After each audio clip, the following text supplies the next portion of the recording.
Hello, everyone, and welcome to the Forest of Memories. I'm Zaruk Windcaller, your guardian, High Remembrancer, Arbiter, and the Reminiscing Bard of Twilight. Welcome to, well, I'll be real, this game should be dead. It was dead. For the longest time, this game was dead. It was a game that came out on... Surprise, motherfucker. Yes, the game actually came in like that, honestly. For the longest time, this game, which was both a console and PC game, set abandoned in the PC on Steam and in other things. It was discounted. It was taken off Steam. You could not play it. It was old. You could not run it unless you were willing to sacrifice, like, who knows what. But today, for some weird reason, as if the planets aligned and God himself decided, no, we need to do this, Eugen Studios, the creators of this game, made an announcement on Steam saying, hey, we're not only bringing this game back with a ton of patches and modernization so you can play it now, but we're also bringing it back to Steam so you can play it and buy it if you want to. And I'm very happy because I cannot stress how cool this game is, okay? Like,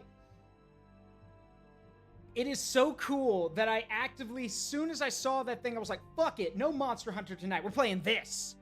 Because I cannot stress how much fun I had with this game growing up. War never changes. Correct, it doesn't, but this game was cool for a bunch of different reasons. Let me show you. No, not this one, where is it? Okay, so, 1, this is a RTS game, but you'll see how it's different. First of all, though, remember, this is an RTS game that was on PC and console. Look at the faction list. All of them. Oh, also, hey, Araminos, what's up? Been a while. And yes, this is not just any strategy game, it's the strategy game of my teenage years. This was one of my favorite games, and I was so unhappy when they took it off, they delisted it off Steam and left it to rot. And then they brought it back today. Literally, today. Okay, so here's the deal. Every faction has something they specialize in, or has something they're really, really good at. Okay? Everyone can build certain things, but the real cool thing about it is that it's both RTS and base builder at the same time. And you're probably thinking, well, no duh, Zaruk, that's kind of the point. Yes, but the difference here is that rather than there being, like, different units and everything, your units upgrade.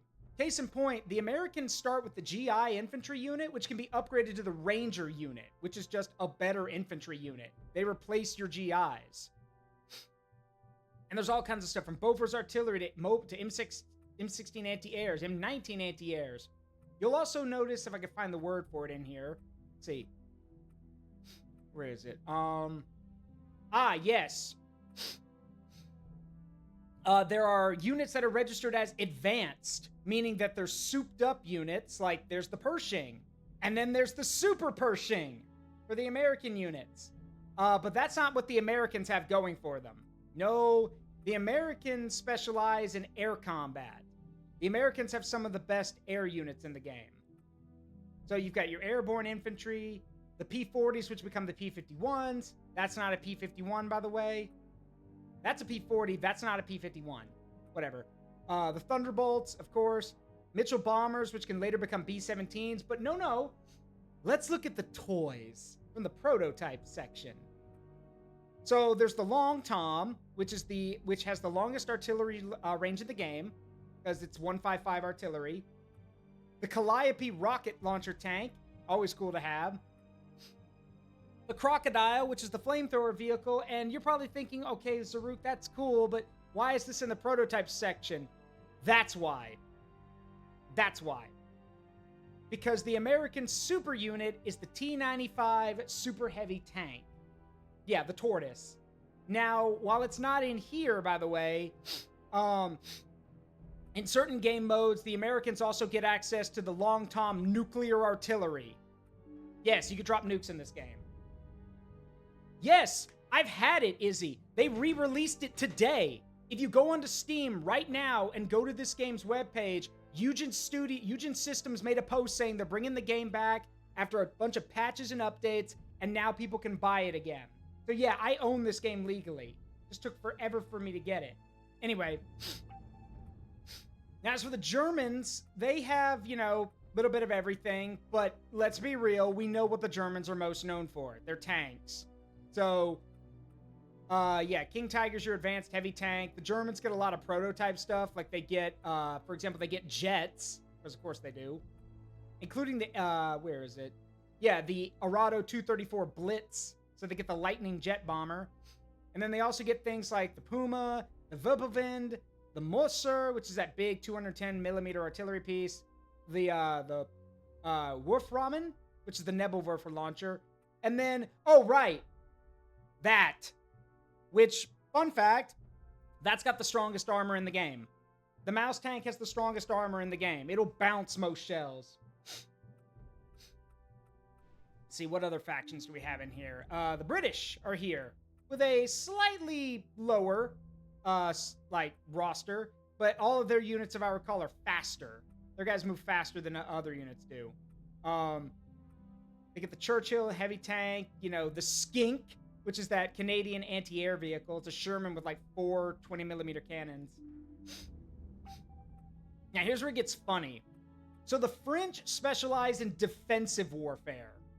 They get to build the Maginot Bunker, which is basically a huge blockhouse with 2 anti-tank guns, a flamethrower, and other versions of it even have anti-air guns on it. So all of their bunkers are way better than everyone else's. In exchange, most of their other stuff's kind of shit, really. Except that. I have no idea what that is. And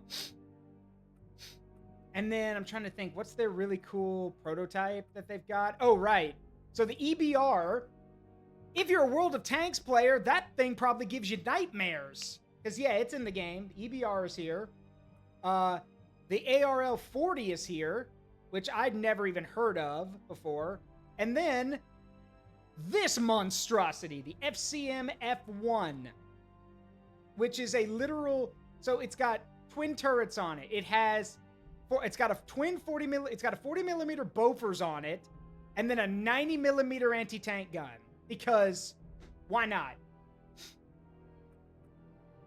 Let's see, what else we got in here? The Italians, who have, like, not much, really.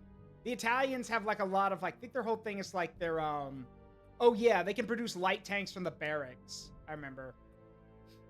They do have good artillery and everything, but come on. Why would you be playing as the Italians? Come on now. They do have some cool prototypes, though. Like the Contraero, which is an anti-air tank. A flamethrower tank. Basically the potato truck with the 90mm gun on it. And then the Cato P-26, which was an Italian heavy tank, if you can believe it. All right. Now, the Soviets, though, the Soviets got an interesting thing. They have no defensive bunkers. All of their bunkers are artillery emplacements.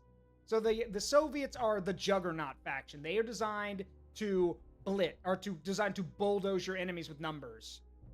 T-26, T-34s, KV-1s, IS-2s. And of course they've got their... Soviets didn't even have paratroopers. But whatever. Yak-3 Sturmovix, P-38s. Their prototypes are the Kubitsa 203mm artillery piece, the Katyusha, because of course, and then the IS-3, the last version of the Joseph Stalin with the 122mm gun, because why not? And even the Japanese got added later. The Japanese are, I mean, they're really not that good, honestly, at all. Their main thing is that they've got pretty good infantry. Like, their infantry are pretty good, but most of their other stuff's kind of crappy. Trying to remember, don't they have, like... Yeah, one of their prototypes is a recon vehicle. And now, of course, they do have the OI, which, again, if you played World of Tanks, you know what this is. Yeah, it was said to weigh 120 tons and had 11 men inside that monstrosity. Armed with a 105 millimeter gun, a flamethrower in the turrets, heavy machine guns, and was also armed with a rocket launch ramp, so it could do artillery. And then, of course, the Hato, which I've never heard of. So apparently, I looked it up like a long time ago, and this is just reminding me. So this thing fires a 300 millimeter heavy mortar from a light tank chassis. Like, fires 170 kilogram shells at medium range. I'm sorry, that's dumb. Yeah, destructive powers without equal on the battlefield except for nuclear artillery. So, what's the deal with this game and why did I love it so much? Well, the main thing is that, again, it was a game that came out at an interesting time for me when I was looking for cool World War II games to play. And this is one of those games. It was also a game that actually kind of remembered that RTS games needed a story, which this one does have. Pretty good one, too. God, it's been forever. I'm going to play in beginner because it's been forever.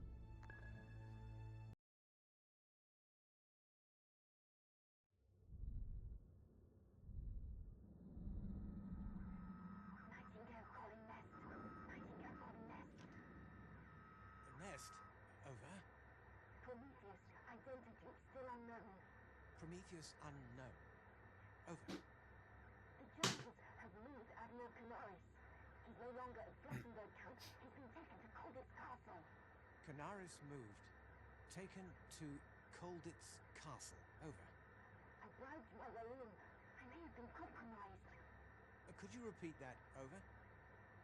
I said all. On all. Nightingale. Nightingale. Nightingale.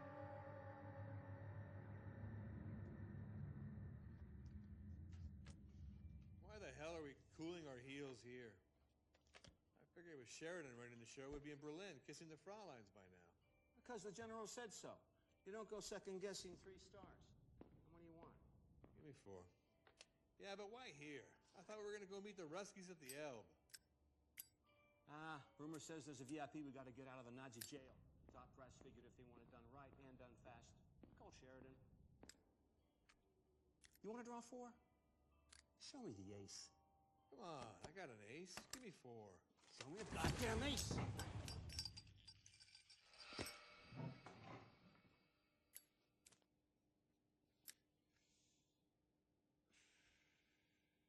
At ease.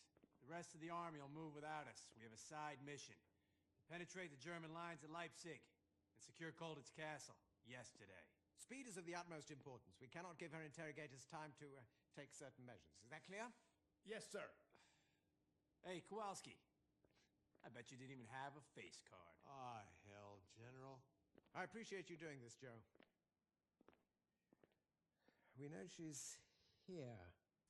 Colditz Castle. Right across the other side of the city. It's too bad for Leipzig. We don't have time to go around. Indeed. The clock's our worst enemy now. Are you sure you can do this? I got as much reason as you to find out who's behind this. Let's roll. And now you get to see why I loved this game.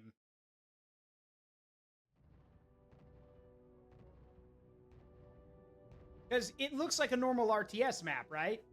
Just wait. Just wait. Just wait. Because I'm about to geek the hell out.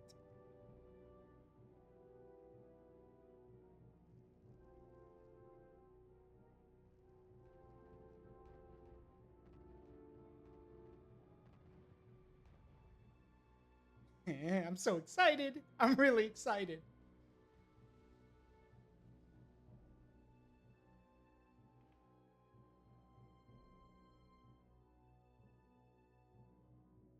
Ladies and gentlemen, Troops are waiting for your orders, Joe. we're on a map table. That's one of the reasons I was so obsessed with this game as a kid. Straight ahead. We are on a map table. Like, you zoom in and you're in the RTS mode, but if you zoom out, you're in a war room. You are literally moving the pieces around, basically.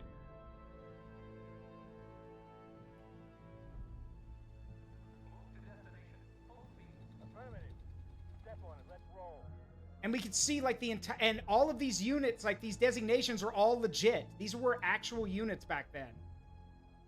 9th Armored, 2nd Armored, 21st Panzer, Clausewitz Panzer Division, 14th Flak Division.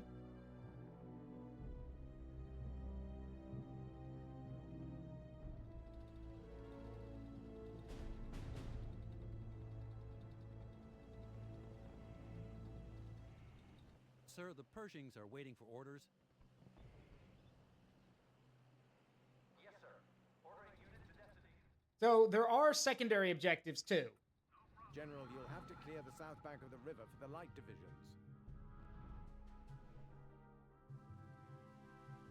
Also, you can see aircraft here. We don't know what they look like, so they're just used as triangles. Those are aircraft. Anyway. I wonder. Panzer IVs versus Super Pershings. I wonder who wins. Let's find out. Step on it. Let's roll.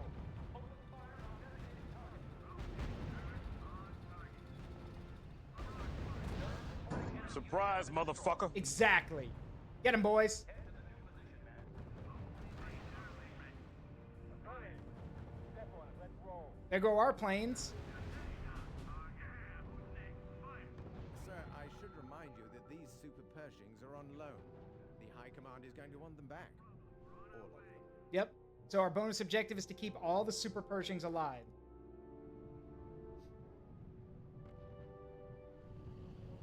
Clear the southern side of the bridge for the light. And the models look really good. Like that's a legit E-26 Super Pershing. Sir, the Field Artillery Battalion is opening fire. And they are.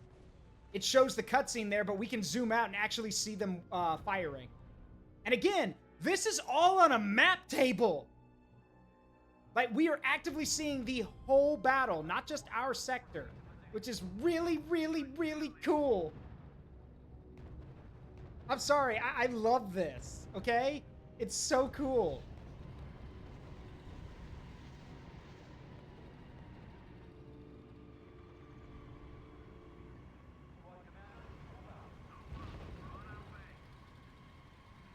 Got PAC-40s over there. Engage them at range. Enemy got our own artillery dropping in. There we go. River clear. Yeah, this was made by Eugen Studios, the same guys who made like made Excellent. made a lot of the games actually. Steel Division and other games. Keep up the pace. You have to get across the river as quickly as possible. Okay. So real quick, you heard them mention Admiral Canaris. Admiral Canaris is a real guy. They're counterattacking. Take care of them. Admiral Canaris was the guy in charge of was the man in charge of the German naval intelligence arm. Fun fact, he was a double agent. Admiral Canaris was one of the closest individuals Allied High Command had in the German Navy, in the Kriegsmarine. He was a double agent. He was feeding intel to Allied forces for most of the war. Hey, Ragami, what's up? And fucking Mike. But that's not all. Admiral Canaris and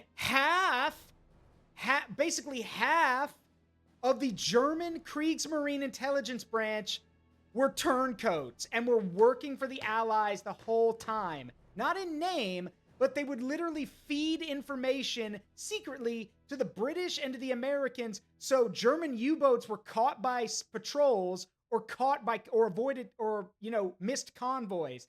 Half of the German Navy was actively working to ruin the rest of the German Navy.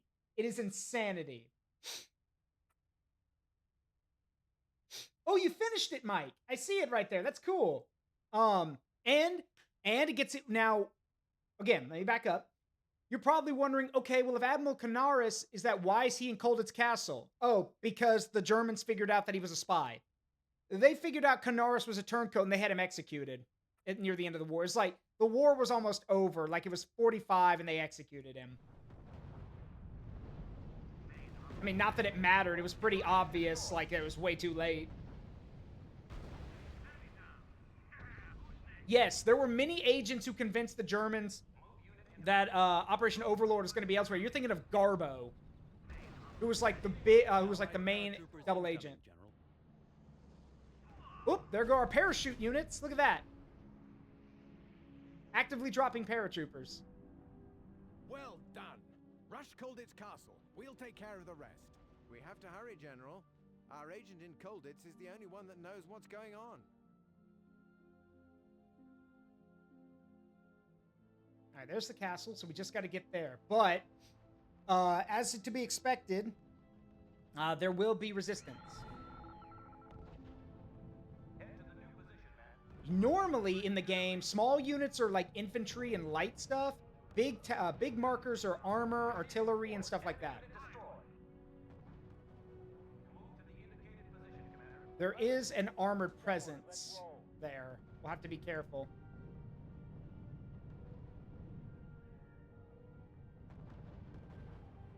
Need to make sure we got the range on them.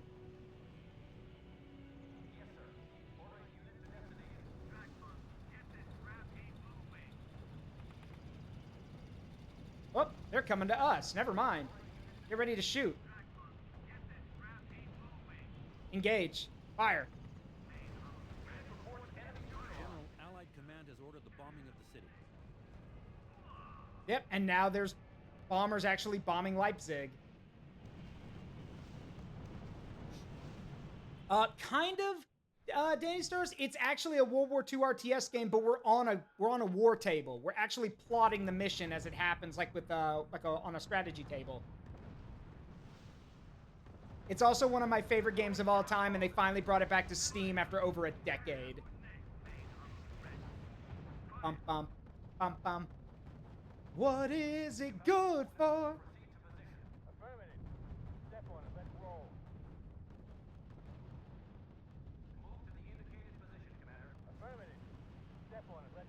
Go more of our planes.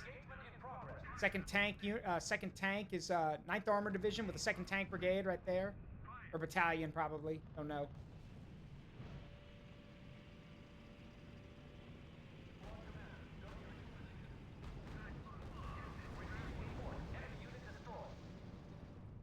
Alright, there are some German armored units near the castle.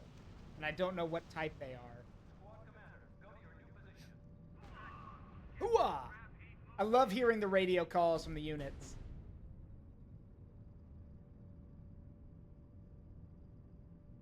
There's the castle.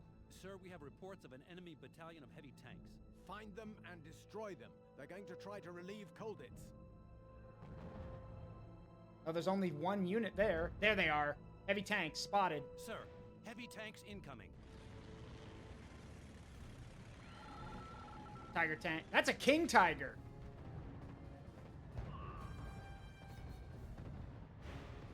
Oh, those idiots just drove right into a firing line, so... And these guys, I don't care how tough your tanks are, that's a lot of Shermans. Our fighter bombers are on their way, sir.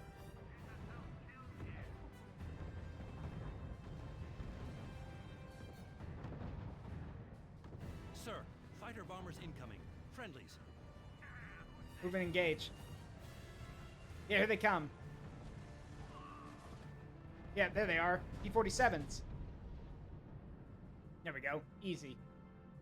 Brilliant work, Joe. Here we are. Now let's see if we were fast enough. It's our last chance to discover Prometheus's identity. That bastard cost us a lot of good men. Correct, Foxboy. Yeah, I'm sorry to hear that, Mike, but if you want to send me the full-size version, I'll hold on to it, too. Now, this game did have a multiplayer element. Doing campaigns and stuff would get you experience, but you'd have to beat them on, like, the reason I'm not getting any points here is because my old score was probably better, or because I was playing on a higher difficulty. But yeah, you get it. It got you nothing. It was just to show how good you were at the game. Anyway, next mission. Good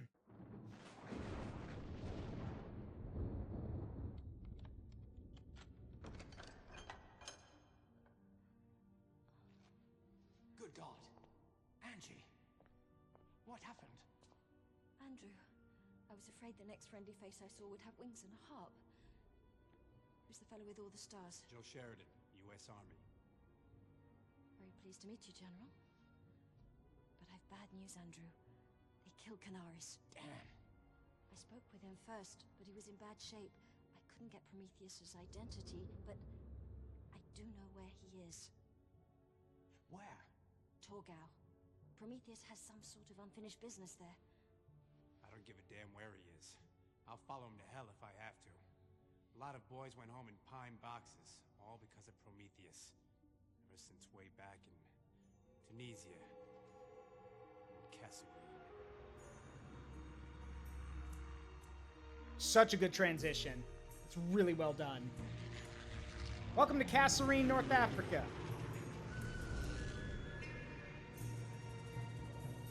February 1943.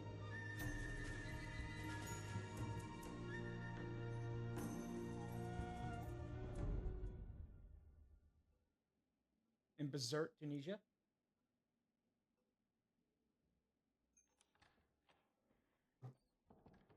Herr General von Richter, they have a message from Field Marshal Hubbard.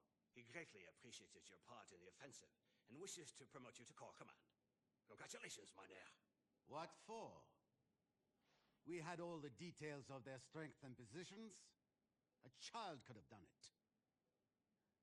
The Field Marshal's intelligence services were quite accurate. Not Rommel's spies. Canaris's. That source he calls Prometheus won the battle. Not I.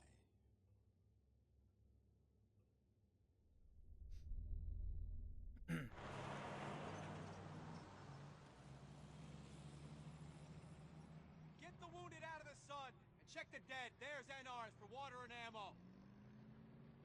Who are you? Colonel Campbell, Military Intelligence, War Office. Who are you? Major Sheridan. Joe Sheridan. I thought Colonel Hodge was the senior ranking officer. Haven't seen him in 6 hours, sir. Have found pieces of his Jeep, though. What about Lieutenant Colonel Hanson? Oh, geez, sir. Let me put it this way. He's going home in a soup can. Well, gets bumped to you then, Major. I have orders to rally any man with 2 arms, 2 legs, and a gun. For what purpose, sir? To hold the line, while we're waiting for reinforcements. What? That's nuts. By tomorrow evening, the entire German army's gonna fall on Kasserine. That's where we need to hold the line. You don't have to convince me, old boy. But you've only got rifles against Rommel's 21st Panzer Division. I don't see how you're going to get from here to there. Well, there is a way. Let me show you. Back to the map table. We received a signal from an anti-tank battalion isolated just north of Spiva. More or less here. I see. And from there, you're only half a day from Kasserine. With a little luck, you can get there before the Germans do. Exactly. I've been trying to reach headquarters for hours to tell them that, but no luck. That's bold. Not the shy and retiring type, are you? For what it's worth, I represent headquarters here, and I say we do it. Let's meet up with those gunners. Any unit we can pick up is a blessing. Okay, so we have new unit, the GI, standard infantry. Now, Kasserine Pass. Kasserine Pass would be the first major battle fought between the German and American forces in World War II. To put it bluntly, the Americans got their asses kicked badly. Like, it was not even a contest. By that point, the Americans had fought the Vichy French and some Italian units, but they hadn't fought the Germans. And their pride and their belief that, oh, this is going to be easy, got the better of them. The German forces broke through Kasserine Pass and basically made a mad dash through American positions. American forces had to sprint like their asses were on fire to get away from German forces back to a better position. And there were a lot of dead Americans after that battle. General Omar Bradley wrote in his memoirs that one of the most terrifying sights he saw was as they went back toward Kasserine Pass after the Germans pulled out. They didn't hold it. They came in, smashed their way in, and pulled out. When American forces went back through the pass, all of the American bodies that had been left there had their uniforms and equipment stripped because the Arab people living in North Africa and Tunisia had stripped them for their stuff. This didn't go over well with a lot of American troops, but it's not really much they could do about it. So here's the thing. It didn't...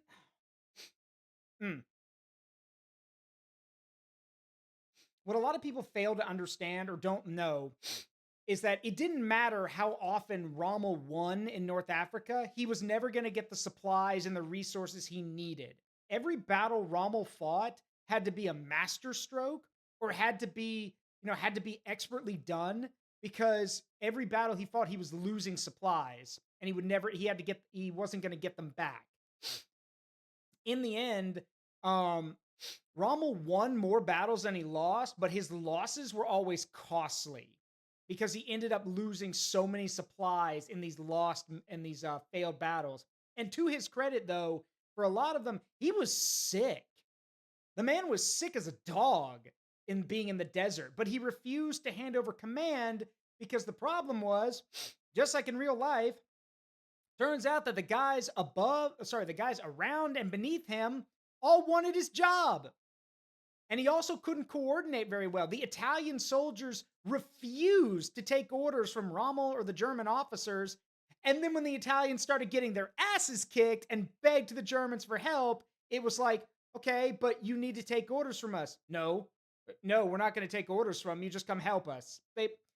There's a reason why the Italians are the butt of every joke in World War II. Regardless, no. This event, though, was devastating for American forces. So we are basically we're not going to change that. We're just going to try to dampen the blow.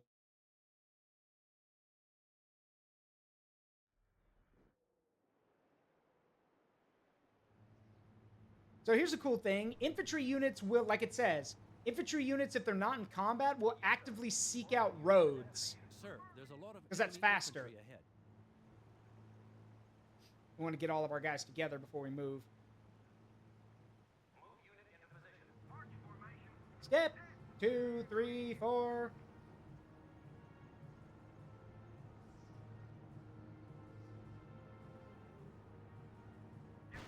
4 against 2 should be easy enough, Major?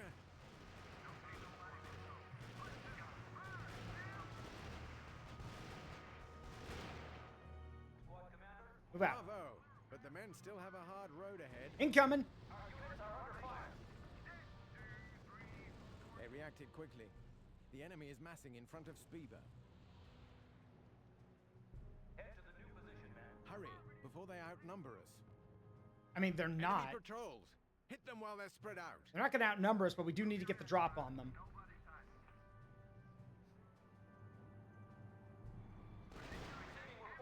Get him, boys.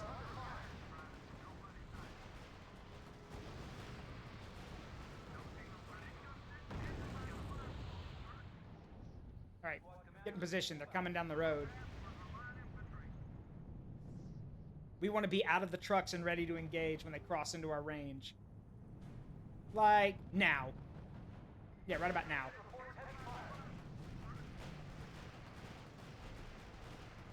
Dead. Don't let that truck get away. Get him. Now, the flashing exclamation marks mean the unit's pulling back. It's taking damage. It's still alive, but if it keeps getting beat up on, it'll die. Spieber isn't far now.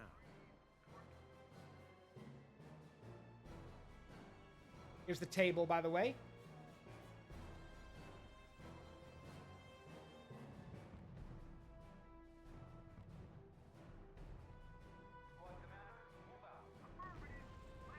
That is an enemy tank formation.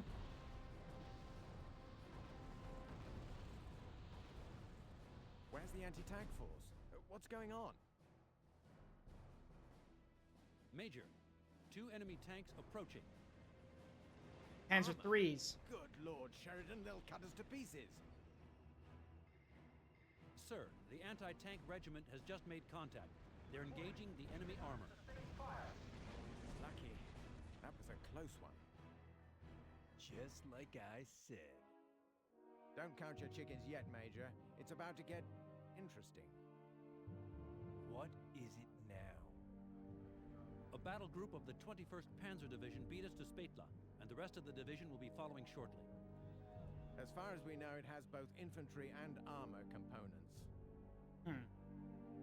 You see, the large markers indicate armor, the smaller ones are infantry. Not all the time.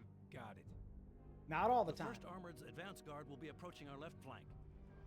They'll slow the 21st Panzer while we get to Kasserine. They will not hold. The 1st Armored Division will not be able to fight off that entire Regiment has force. placed itself under your command. Our job is just to move quickly enough that we get to Kasserine before the 1st Armor is wiped out. The AT guns must stay at a safe distance from their target, Major, or they'll be exposed to return fire. Look out, Major. More enemy armor inbound. Yeah, we want to make sure the guns are set up and ready. Yep. Yep, they can't fire while they're moving. The remaining tank has taken cover behind the building, sir. Move your AT guns forward, Major, if you want to get a good angle on that armor.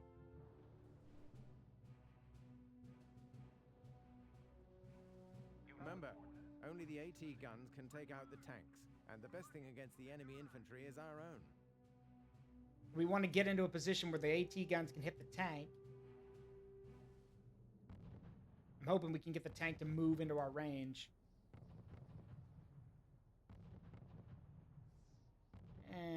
Gotta move a little bit more.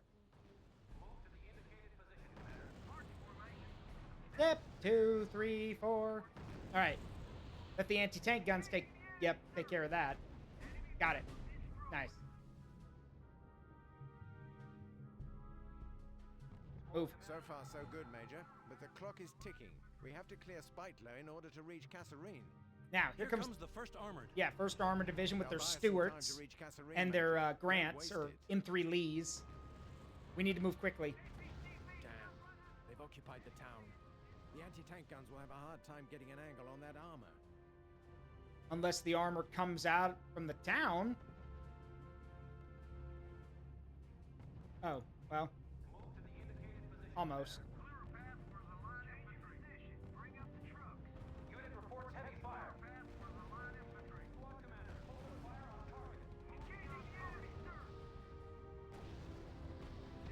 There we go.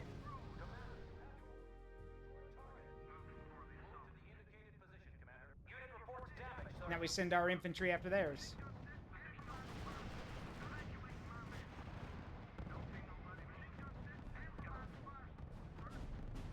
Alright, gotta move. Quick. Very good. The road to Kasserine is wide open. Let's hurry. Let's get to Kasserine before the entire 21st falls on our heads. Yeah, now we need to move quickly because we need to get there or get out of the area before the 1st Armored gets wiped out.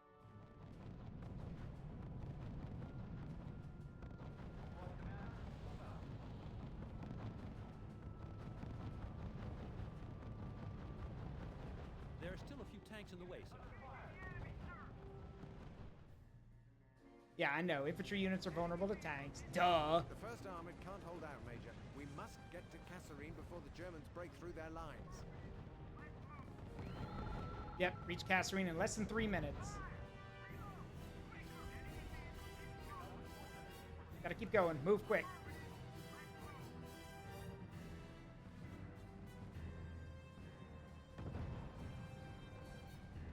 Yep.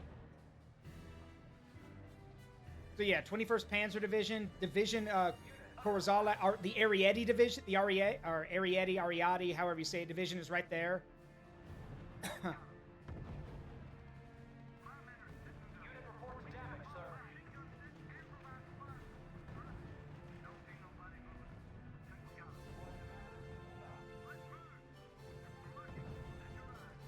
Yeah, here over, and it looks like that is I believe that's a Free French unit, I think, getting their butts kicked by the Italians. Because even in video games, the French get their butts kicked by everyone. Unless it's a World War I game, then the French beat everyone's ass. But in World War II, nah. Which isn't fair. I mean, it's to be all right. Give credit where credit's due. When France was invaded by Germany in 1940, fun fact, the French had the most advanced tanks in the world at the time. The Somowa S-35 was the best tank in the world. It just didn't have all the stuff that German tanks did. Major. Well done. No radios, none of that cool stuff. So even though pound for pound it was a better tank, they didn't know how to use it.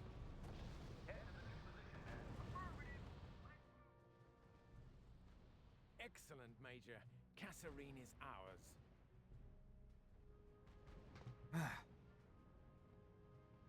Perfect.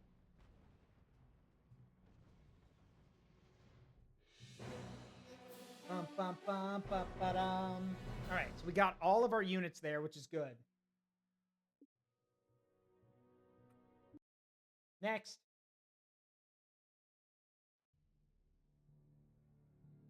We were right, Campbell. Rommel was targeting Kasserine.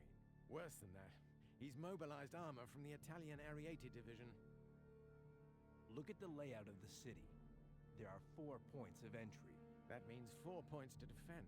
Do you think it's possible? It should be, as long as I deploy the anti-tank guns intelligently. Excellent. I'll see what I can do to provide you with reconnaissance. Major, you'd better hurry with your defensive positions. Their attack could come at any minute. Sir, a recon plane is on its way. Move to destination. Full speed. You'll want to use those anti-tank guns at their maximum range, Major. Deploy them so that each one has several lines of fire. It'll greatly improve our chances. What about infantry, sir? Our boys don't have anti-tank weapons. They won't be sitting still, Kowalski. They'll have to protect our guns from the enemy's infantry. Major, the reconnaissance airplane is over your area. What we're going to do is make sure that every anti-tank gun has at least one infantry unit with it protecting it. You have the coordinates. Proceed to position. Affirmative. Let's move. And then the area with, like, high Enemy concentration... movement detected south of your position. All right, south? All right, cool. Squad commander, move out. Moving on that new position. Yeah, we have our recon, as you can see. Alert! Enemy aircraft inbound. That's our grasshopper. Uh-oh. Inauspicious. Yeah, so that's our grasshopper doing recon. And now, well, it was Sir, we lost doing the recon. Grasshopper. The recon plane is down. Well, shit. Whoa, hey, watch it! Hit one of my guys. Damn! They shot down the recon plane. We're blind now. Perhaps, but not deaf. Thanks to a few geniuses in a little place called Bletchley Park, we can decrypt their transmissions. You mean we can listen in on them? Well, why the hell haven't we been doing that the last couple of days? Well, if I'd had my way, we would have done. Regardless, we should be able to receive the German messages as they're given. Well, that gives us a fighting chance. How do we do it? Well, you select the zone you want to listen to. I'll find the frequency and activate the system. So now we get introduced to the R.U.S.E system. See how this works. So this is where the game gets its name. The R.U.S.E number in the top left corner displays, it's kind of hard to see, but it's over there, displays the number of R.U.S.Es available. Press the tilde key to open the R.U.S.E menu. Reporting. Yeah, and we want the decryption one, this one. Yep, and then you just pick a location. And now for 5 minutes, we can see when units are moving. Brilliant. Look, Major, we can anticipate the Axis movements. Remember that you can tap into their communication. Hey, Sarge, yeah, they re-released the game today with a huge patch, so it works on modern equipment.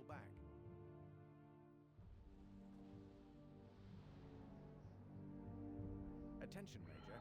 The R.U.S.E division has been ordered to attack from the south. Yep, here they come. Yeah, okay, it wasn't on Steam for a while. It was delisted from Steam, so they've re-released it on Steam, and it came with a huge patch, so it would work on modern equipment. That's why we're playing it now. Combat Command B of First Armored's getting its butt kicked by 50.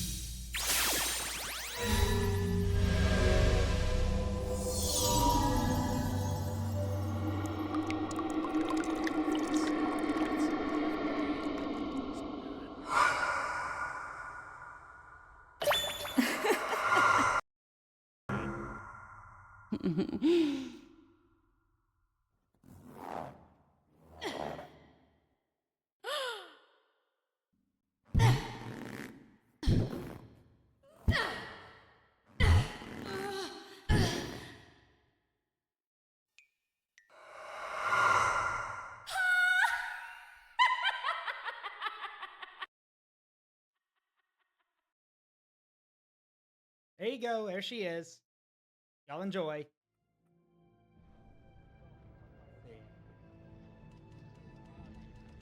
Yeah, here they come. Probably a Caro Veloce, like a little light tank.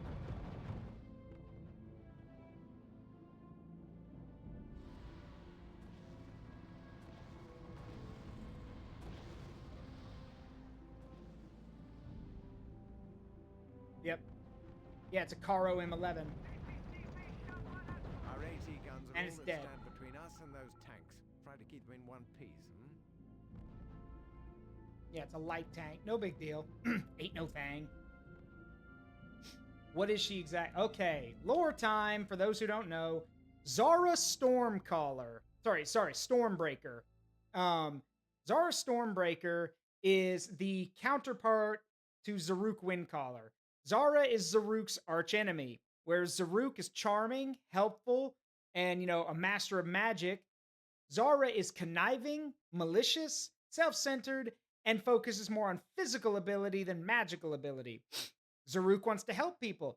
Zara sees people as tools. She will literally use you until you are no longer of any use to her, and then she will discard you. Either you are a tool to be used and then broken, or you are meant to literally drain, like she'll siphon your life energy and then toss you aside. Her only goal is to further her own goals. That's it. Okay, she is a goblin. She is part half goblin, half imp. Hence the more bigger ears. She's a goblin. Half, like I said, half goblin, half imp. Yeah. Anyway. Zaruk is a forest imp. Zara's a goblin.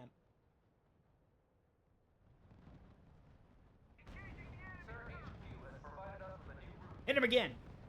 Nice shot.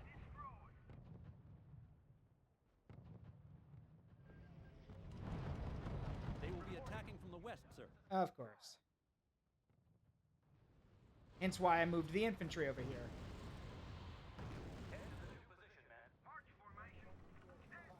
And then the Constantine division is over here brawling it out with the Ariete division.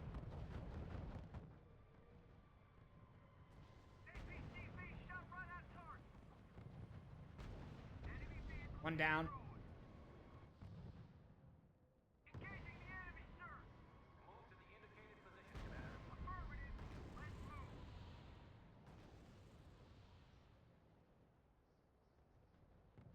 Incoming infantry. Get ready, boys. You'll have to deploy your infantry to protect your AT guns.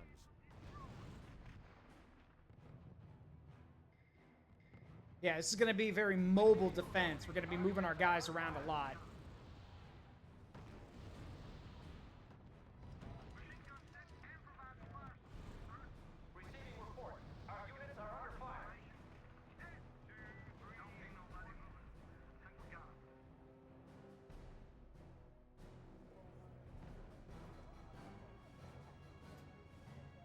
This is not good. First armor's getting pushed back, which means we're going to be fighting on multiple fronts. I mean, we already are, but now we're going to be fighting on 4 instead of 2.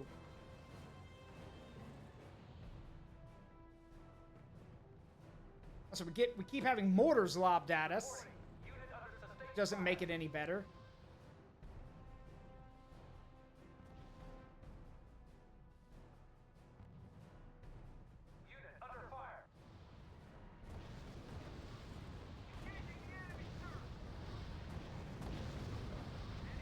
They're hit.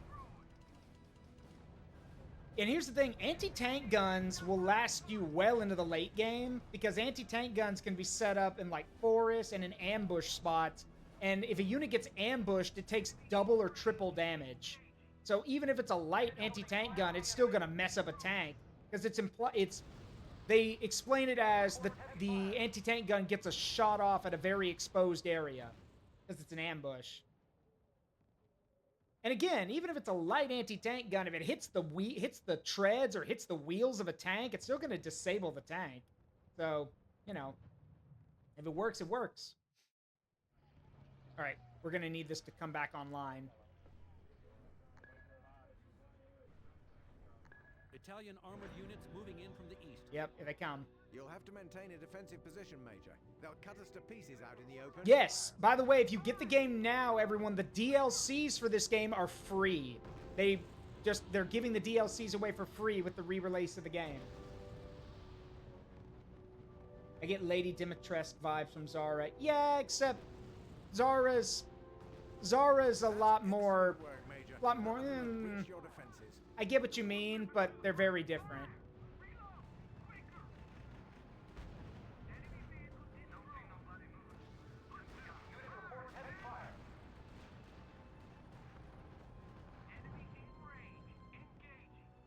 Hi, Warwolf. How you doing? Your first time here. Unfortunately, my arch enemy's running the stream right now until someone banishes her. How much is the game? Good question. Sarge, you checked. How much is the game right now? Oh, $30. Thank you, Warwolf. $30 before tax. That's not bad, honestly. The game will last you a while, and it is challenging in the late game, so that's fair. $30 is fair. I would have charged it at 20 because it's almost 15 years old. But hey, you know, not only did they go out of their way to put it back on Steam, but they also, you know, they also are giving you the DLC for free, so why not? You Yanks do send quality reinforcements. Oh, nice. Parachutists? That's supposed to be the 82nd. That'll help. Yeah, these paratroopers are going to be a big help.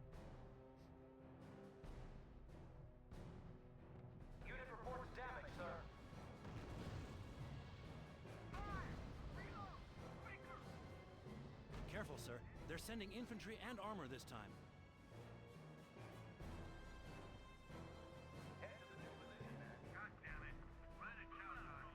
So, the Airborne are the elite infantry for the U.S. forces. Elite infantry, as you can imagine, do way more damage and are way more effective. Also, being airborne means they can drop in anywhere. Or, as they said it best in Company of Heroes, airborne! Hope Jerry don't mind us dropping in. That's it. A unit of the 21st Panzer is advancing on Kasserine from the north. Yep, here they come. And yes, that is true. Eugen Systems now 100% owns this game, whereas before it was split between them and Ubisoft. But now Eugen owns all of it, which is great. Also, move one of those anti-tank guns, because German tanks are way better than the Italian tanks. We're gonna need that firepower. By God's light, I smite you! And she's gone.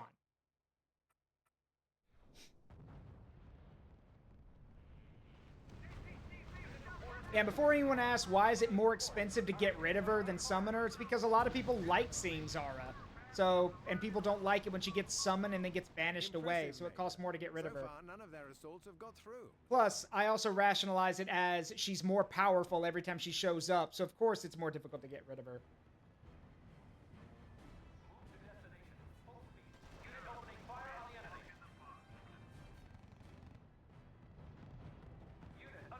Okay, yeah, they haven't broken through, but now they've got air superiority. They got planes buzzing us, so some help would be great.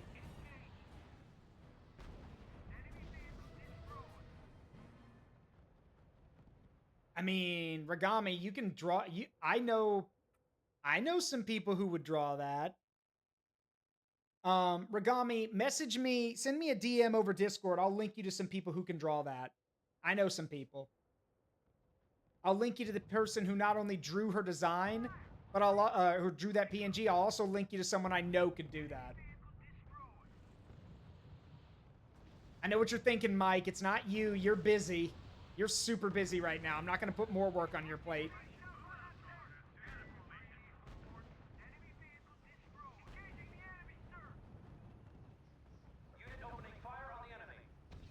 All right, that takes care of one of the tanks.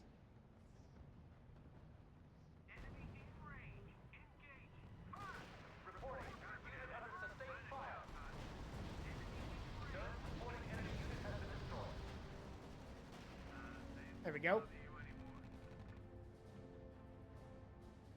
Very true, Barusa. And so you see, because we got anti-tank guns here, they can't even get across the bridge. Like, they try to get across and then they get pushed back. Yep, like that. one of a dangerous new breed. Okay, that's actually true. Panzer IVs were deployed in North Africa, though it's weird that Campbell says that it's the first of a new, it's the start of a dangerous new breed. I mean, you'd be better off saying the Tiger is that, because the Tiger tank saw its first action in North Africa, though it had a lot of teething problems. Jerry's are pulling back. We did it. There we go. And without losing any of our AT guns. Quite impressive, Major. Just in time, too. We're about to get an ad. Perfect timing. Bum, bum, bum, ba-dum. All right. So we're going to take a quick break. I'll be back in a second. See you guys in a sec. Be right back.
All right, we're back. Welcome back, everybody. So, with that, let's get right back into the game, shall we?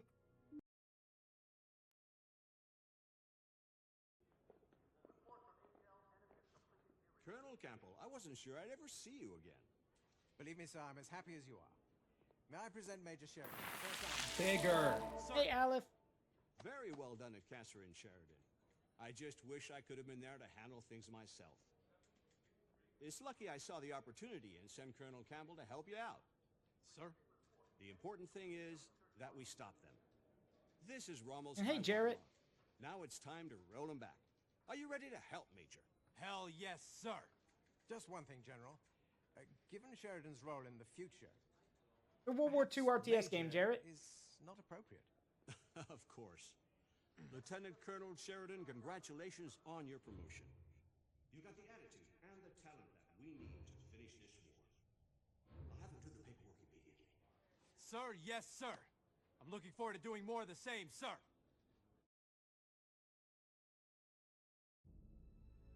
Rommel has pulled most of his troops back to face Montgomery in the south. The main thrust of the offensive will be the 1st Infantry Division from the north, with my combat command leading. Sir, HQ requests that we support our Free French allies, bypassing the enemy positions at CD Ike. So basically, I'm taking the frogs for a walk. The Italians still have armor, Colonel. Enough to keep us busy. Yes, Danny Stars, I would. Besides, General Weatherby's plan is not without its flaws. Attacking the Jerry's head-on in a canyon is, Daring, sir? I was more thinking of foolish, Captain Kowalski. Stupid, if we're being blunt. Very well, Lieutenant Colonel. It's time to take the initiative. And yes, I would be more than willing to run a D&D game on stream. So let me explain to you guys. I actually am, as you guys have probably seen in the Discord, I am working on building a tabletop world. I've mentioned it before. I mentioned it last week. I am building a world that we could do tabletop role-playing in. Problem. Yeah, problem. Here's the problem. The thing is, this is a sci-fi world, and I wanted to implement a lot of the stuff that Legends of Evantris have been doing. After all, their new book, Neon Odyssey, just launched on Kickstarter today, which I'm a backer. Problem. Neon Odyssey doesn't drop till November of next year, is their estimate. I don't want to wait a year to do this. So I'm going to have to work with a bunch of people and try to figure a lot of this out. Myself while watching. Well, I appreciate it, Warwolf. Please make yourself at home and drop a follow. I would appreciate it because I do a lot of, even if I don't play a lot of them right now, I do love history games. So I do play a lot of them. So here's the deal. I'm actually going to cut the volume real quick so I can explain this to y'all. So, thank you, Warwolf. Okay, so here's the deal. This sci-fi world that I'm building, I want to run it, like, basically, it will work off D&D's D20 system, okay? Because that's easy to understand. People figure that out really easily, that kind of stuff. The problem is, what frustrates me is that with Neon Odyssey, the Legends of Evantris space opera book stuff, not dropping till next year, that means that it's going to be a little bit harder for me to implement a lot of the stuff I wanted to implement. I wanted to implement space combat, starship battles, mech combat, because it's the future. It's a sci-fi setting. Of course, there's mechs. But that's just a little bit harder to do, basically. So, I do know that there's Starfinder. Yes, Starfinder is Pathfinder in space. Probably what I'll do is I'll look into that and pull some of its stuff. I'm also going to pull from Spelljammer, which is the sci-fi thing of D&D. I'm going to pull from Fabula Ultima, because somebody told me that that's a good connection to the world I built. And I'm also going to pull from a series called Last Fleet, which is focused on fleet combat. Again, what we end up doing is all going to depend on how many people want to play and what kind of campaign they want to play. Because this sci-fi world is, well, I think I put a lot of love into it, or at least a lot of stuff into like the factions, the characters, that kind of stuff. So I really want people to be able to role play and have fun in it. Good example. Oh shit, Jarrett, thank you. 5 gifted subs. Thank you so much. I got to change this real quick. Thank you. Thanks a lot, bud. Change that to 148. Thank you very much. Thank you for gifting a sub to VG Wizard, Araminos Artificer, Izzy Fatcat, Furious Gems, and Warwolf. Thank you so much.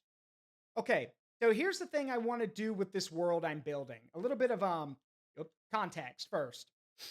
So the world I'm building is a sci-fi world, like I said, and the concept here is pretty simple. This setting takes place in a world where basically in this setting, there are 4 sectors of planets.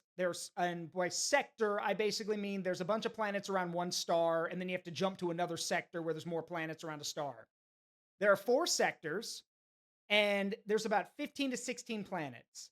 And what I plan to do is that probably any race you can think of in D&D, or Space Starfinder or Spelljammer, any of that stuff, that race exists in this setting. They might have a different flavor to them because some of the races have been changed, but they do exist. Do you think my dragon race could be allowed? Well, possibly. Because, okay. All right, I'm just going to ask you guys straight up. Do you want me to continue playing the game, or do you want me to take a few minutes to splurge about this world that I'm building? Because I know people are asking questions about it, but we're also playing the game. So, do you want me to take a few minutes and explain? All right. Okay, well, Danny wants to hear about the world. Like, okay, I'll tell y'all what. I'll take 10 minutes. I've got a timer, 10 minutes. That's it. And then we'll get back to the game. Give me a second while I pull up my document, okay? I have a document for it. So this is called Project Gemini, is what I'm calling it. Now, Project Gemini is still in production. Like, I'm at version 3 of Project Gemini right now. And I have the project itself, and which is an overview, and then I have all the planets, basically, like a summary of the planets. I still need to get artwork for a lot of this stuff. I still need to get concepts and things like that. And I don't want to use AI because God forbid, no. So let me go ahead and pull up what I've got real quick. So we are at version 3 of Project Gemini. So let me grab my thing here. Let me sec. Where did I put it? Because I've been showing it to a bunch of people. So let me see. Yeah, here it is. We're at version 3. Yeah, not the Forbidden Slop. Yeah, no. And yes, you can play a Space Kobold. Space Kobolds do exist. So, let me pull my thing up real quick. All right, let me open this up. Hell, I'll even show y'all real quick. I'll show y'all. Here we go. Hang on. Let's get rid of this, get rid of this, get rid of this. Actually, I'll keep that for later. Let's see.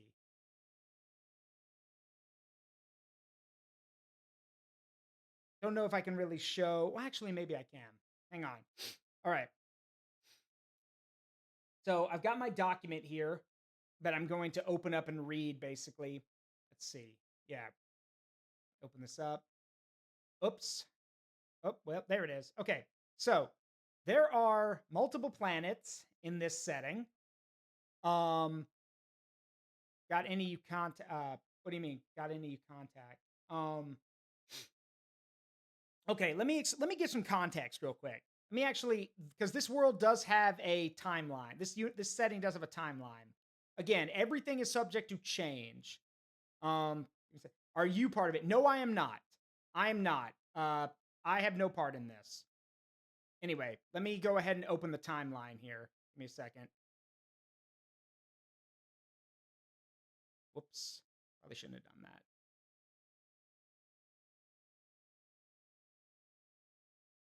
Okay, let me open this up for y'all so y'all can see it. Where's my display? Here it is. All right.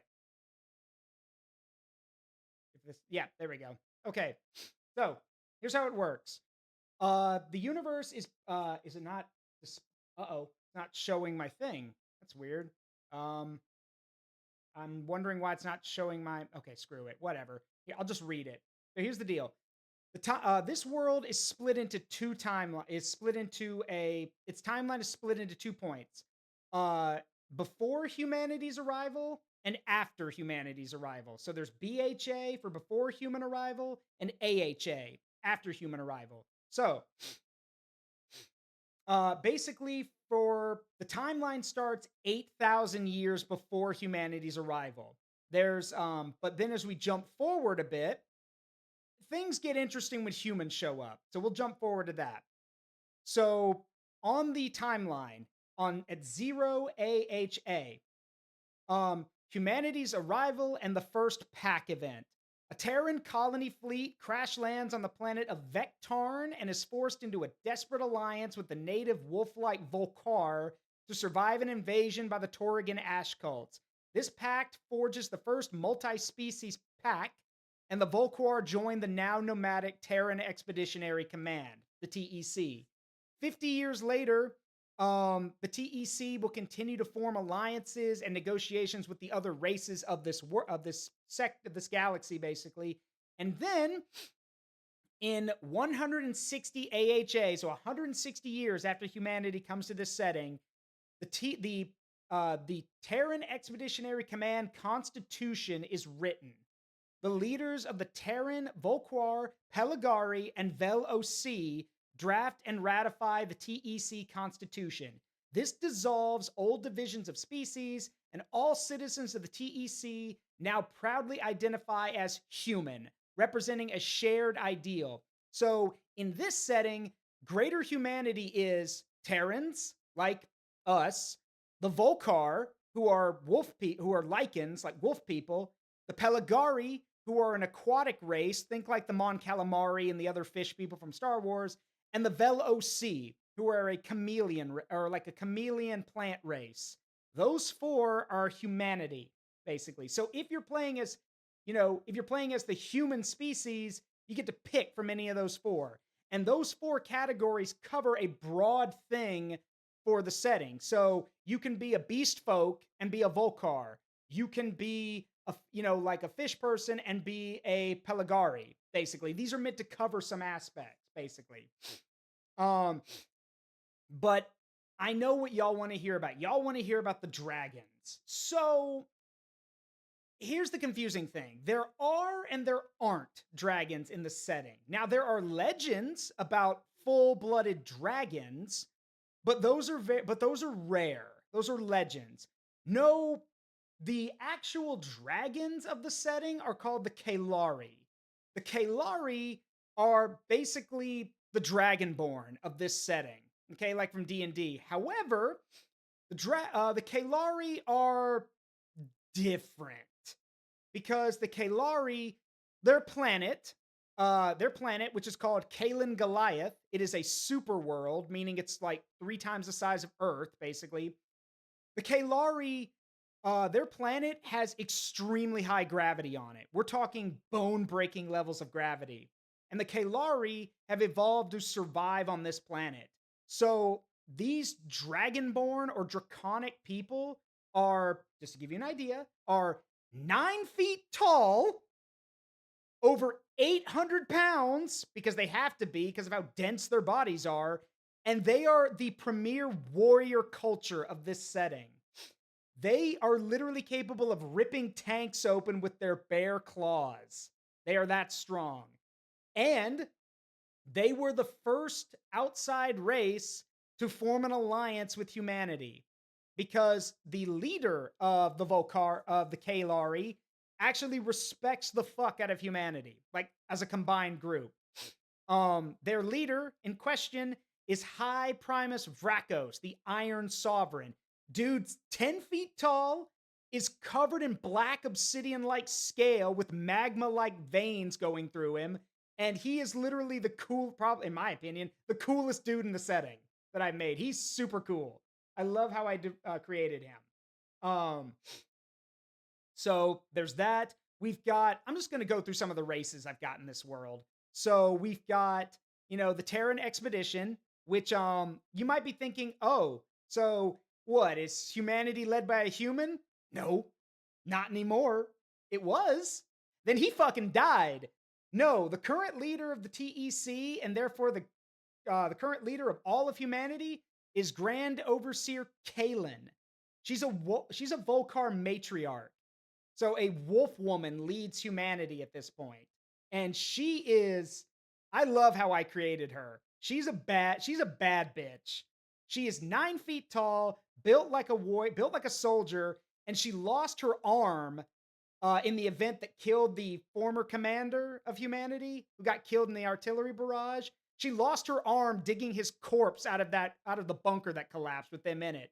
So she's got a mechanical arm that she fights with. And if you played Ultra Kill, you guys remember in Ultra Kill that red arm that has a shotgun built into it? Yeah, that's what Caitlyn has.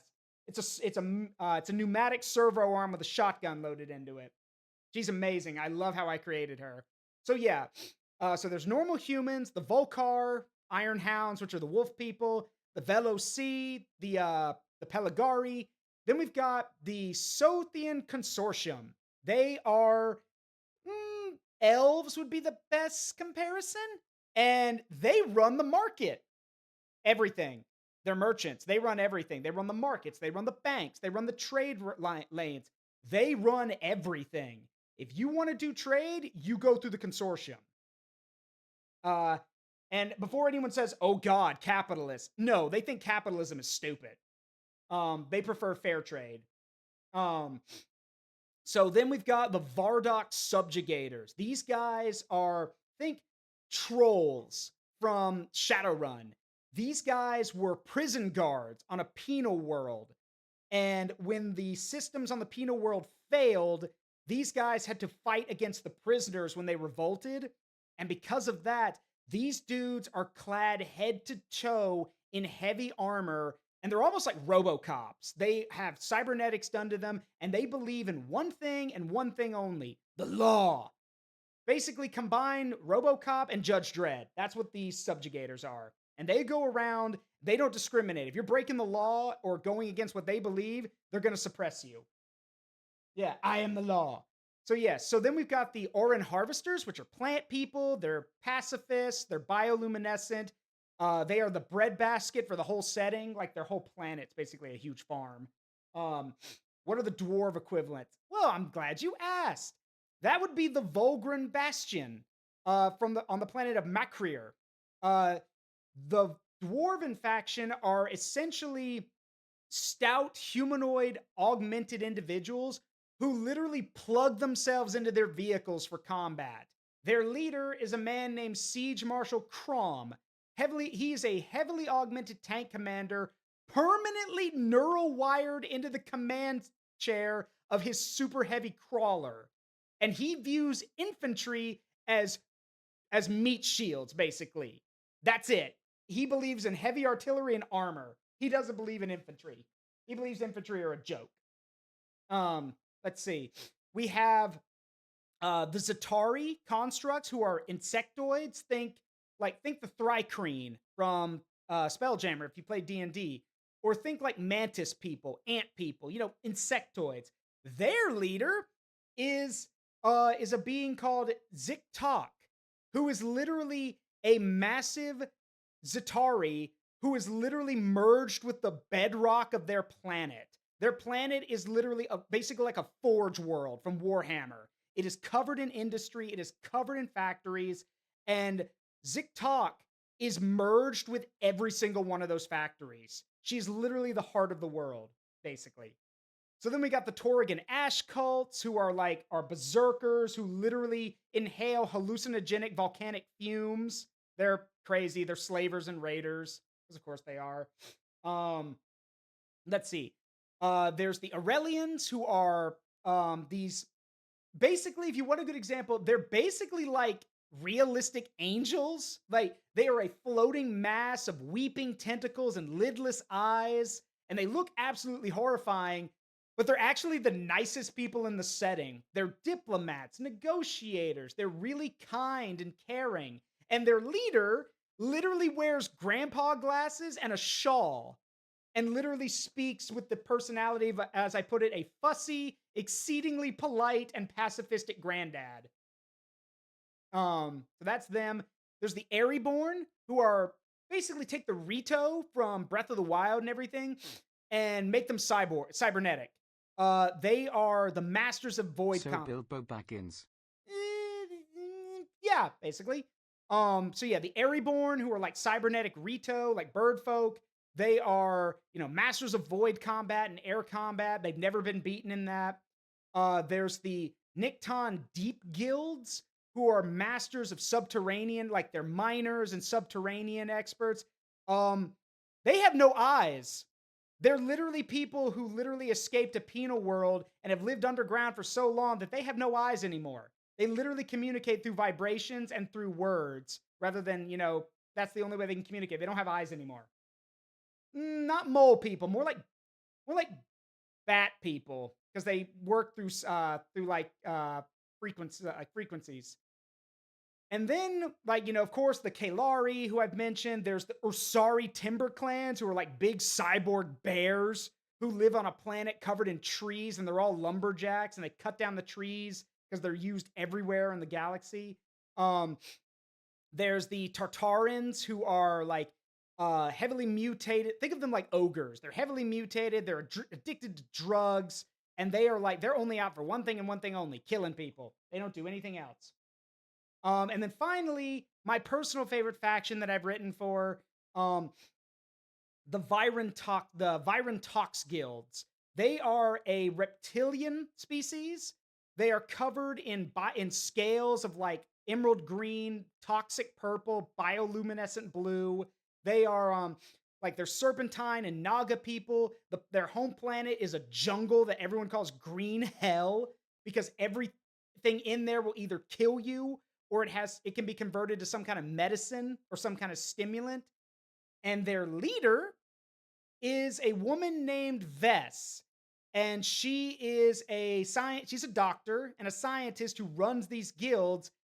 And she's got a bit of a Dr. Frankenstein. She's got a bit of a Dr. Jekyll and Mr. Hyde complex, because she tests all of her stimulants and chemical drugs on herself before she gives them to anyone else. And so she's a little nuts, to put it bluntly. But yeah, if you guys want to see more of this, I put version 2, which doesn't have the timeline in it, but I put version 2 of this in the Discord. It's in our D&D section. I'll upload part 3 later. But yeah, the thing is, the way I made this was I worked with a program that a friend of mine told me about, that what it's supposed to do is it basically converts your ideas into a war game. Think like Warhammer or Battletech or stuff like that. So if you look at the document, it may look like I'm making a war game. I'm not. I just wanted to get all my thoughts on paper first, which now that I've done that, I will go in and start making, D&D stuff, basically. Like making things that would affect characters and races and stuff like that. But yeah, I'm super excited about it. There's a lot of cool stuff in there, and there's plenty. The factions all have leaders and all kinds of stuff. And yeah, I need to find a way to get someone to draw these faction leaders, at least, because I want to show who these leaders are, basically, because just looking at them should give you an idea of what you're getting into. Where's that thing I had about? Oh, by the way, if you want to know how long this is right now, it's over 30,000 words. It's over 30,000 words. I cannot be stopped. So yeah, there's a lot of cool stuff in here that I've been working on. Oh shit, I almost forgot one of the factions. I almost forgot.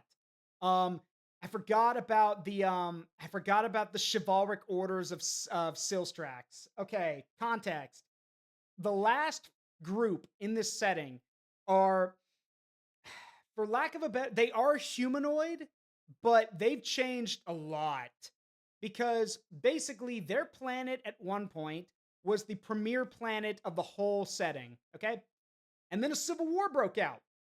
And one of the sides unleashed this terrible weapon called, for lack of a better word, what did I name it? It's got a really funky name. What did I name it? Oh, right.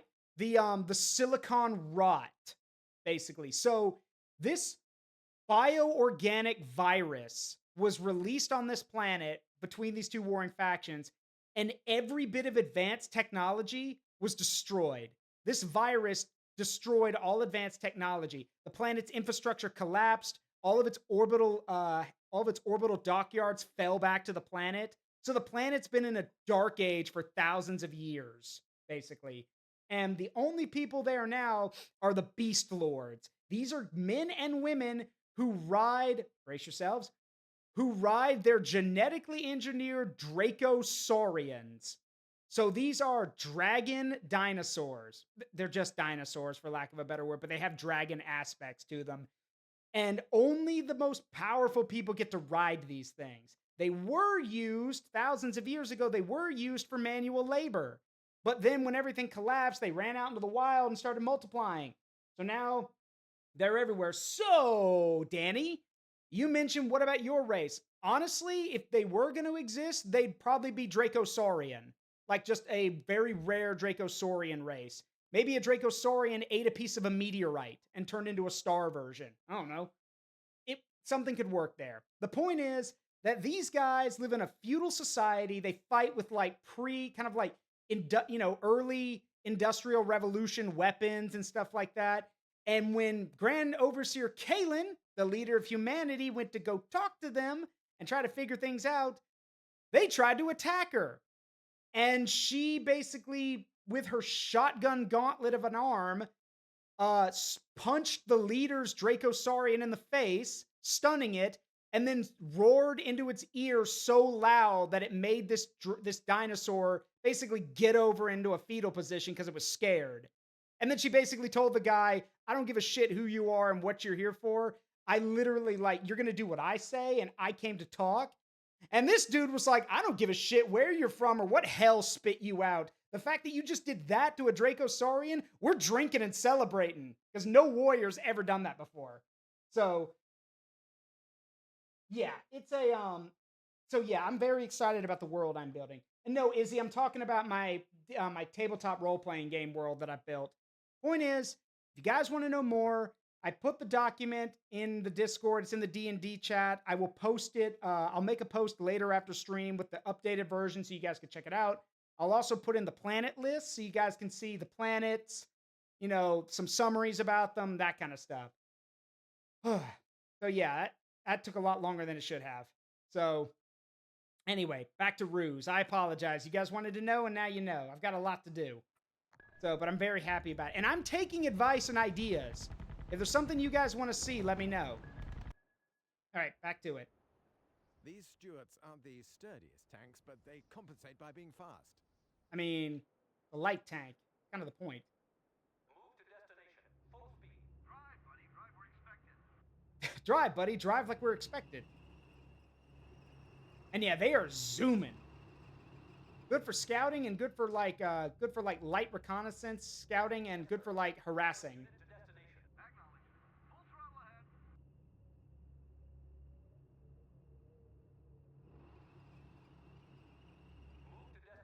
Still on the map, Trey. The rest of the R.U.S.E division. Get them. Done. Those are HE-111s.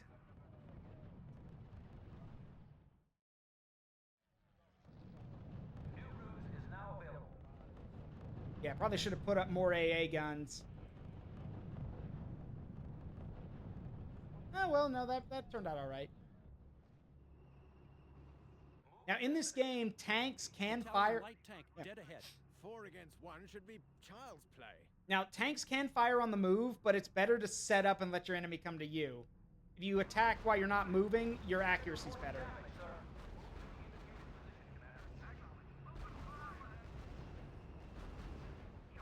But hey, numbers win, so...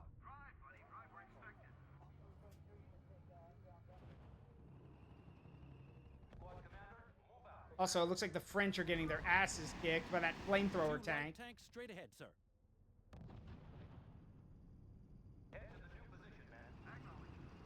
Fire and engage.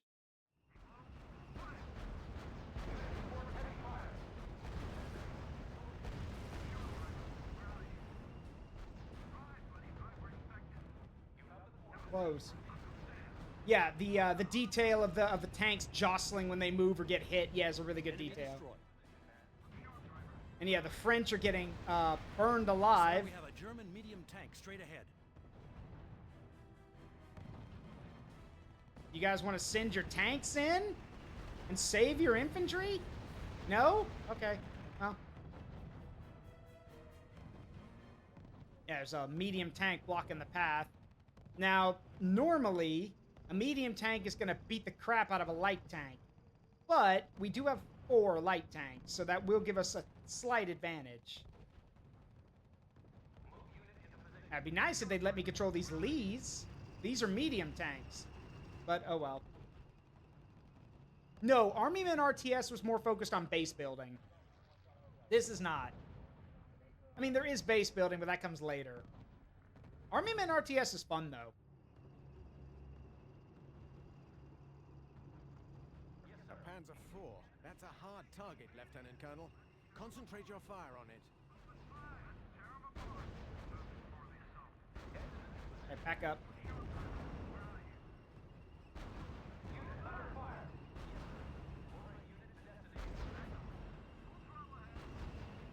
Got it. Bullseye, Colonel. I had the feeling you'd be good at blowing things up. Meanwhile, 1st Infantry Division is getting slaughtered. Why am I not surprised? Weatherby? God, it's not like that's an elite unit or anything. Whatever. Yeah, this game is one of a kind, which makes me sad it never got a sequel.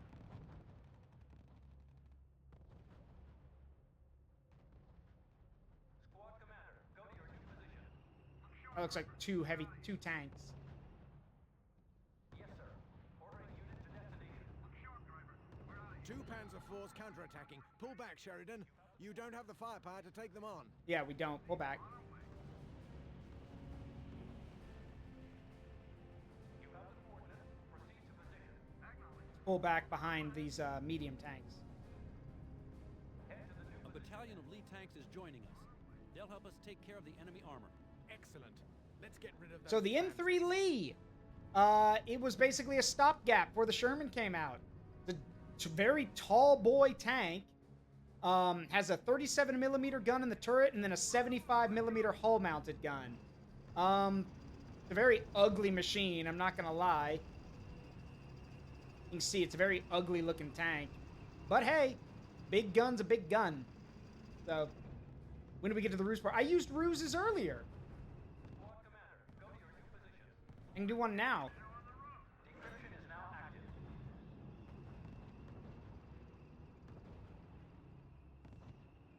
Squad commander, go to your new position. Reporting. Unit under sustained fire. Squad commander, target unit. Yeah, close and engage. Receiving report. Unit engaged hostile. Unit reports damage, sir. Yeah, concentrate fire on them.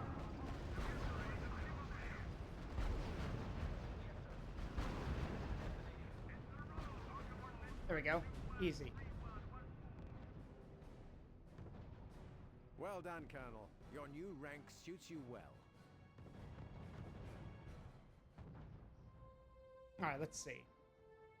Let's have the stewards watch that infantry while the medium tanks move up and take the position.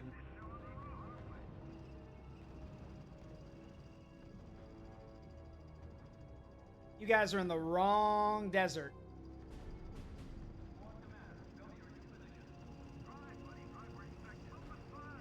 Colonel Leduc here, commanding the Constantine Division. Is anyone receiving this? Over. This is Combat Command B, Colonel Leduc. What happened to General Wellwell? He's been killed. They're running right over us. The Italians weren't supposed to have this kind of strength. Our offensive has been halted. Repeat, we've been stopped. Leduc out. There's something wrong. That's not what headquarters said. Agreed, Captain Kowalski. But we could forge our own opinion by sending operatives behind their lines. You mean spies, sir? If you want to be simple, Kowalski, it's your decision, Colonel. Alright, so the spy... Spies can expose the enemy units Yeah, in the sector. that. But broadcasts are short because the Jerrys track them down. So now we can see everything that's there. By Jove. They were waiting for us.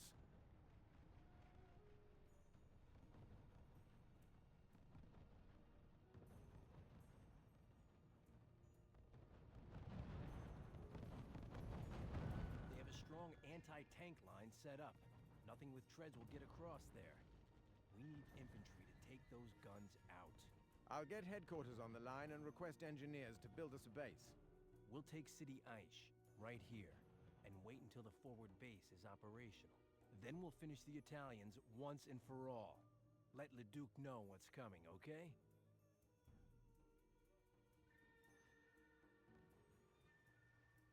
Hold tight, Lieutenant Colonel. The engineers should be here So shortly. here's how you build your bases. Sir, intel reports enemy movement towards CD Ike. Great. Hardly surprising.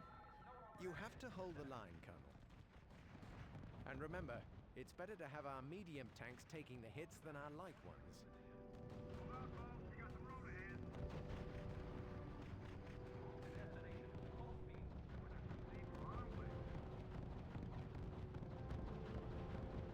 So that truck right there is the engineer unit. They are responsible for building your buildings. They will build the buildings once they get to their location.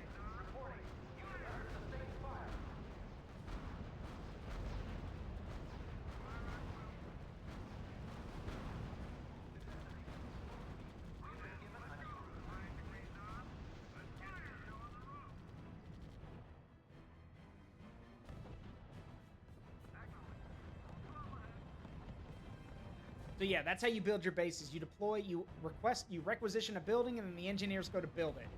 Unfortunately, they take a minute, so... Oh, nice, Grinnek. Sounds good. Alright, we're gonna need to rush another tank over there. Head to the new position, man. Move out, folks. We got the road ahead.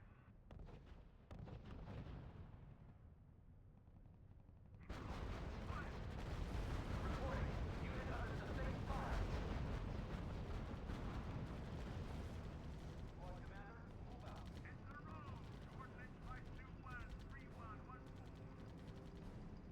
Into the road. Coordinates flight 213114. I'm gonna keep one medium tank here just in case. Just a few more minutes, Colonel. The engineers are almost there.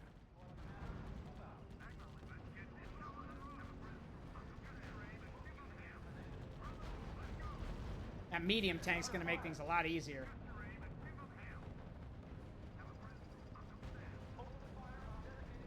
Reporting. One R.U.S.E stratagem has ceased, sir. Reporting. Unit under sustained fire. Yeah, hit him with the 75s. There we go. Unit under fire.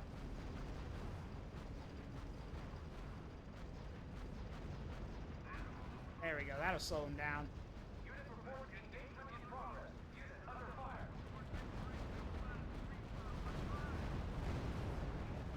Move up and take him out.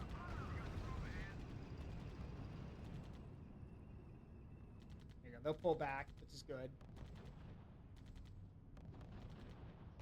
Now they'll be back. Yeah, here they come. Again. Unit under fire.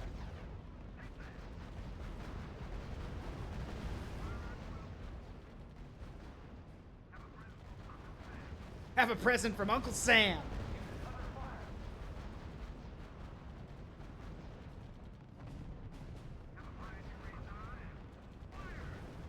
Building deployment completed. There we go. Barracks is The finished. engineers are here. They're building a barracks in the forward area. Perfect. We'll take the headquarters here.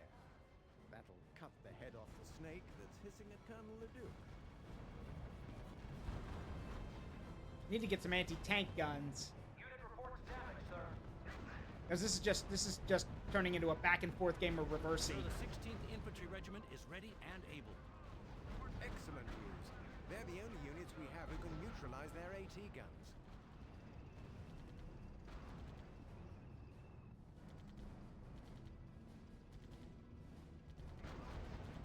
Unit reports heavy fire. Move to destination. Full speed. All right, let's move the medium tanks over here. The infantry can go and clear this position out.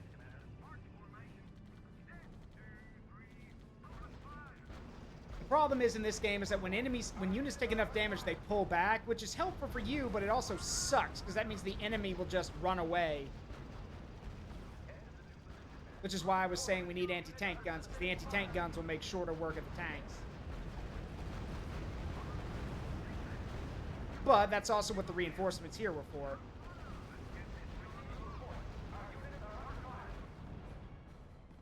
Those M3s will take care of any medium tank that tries to pull back. There we go. Easy enough. Perfect.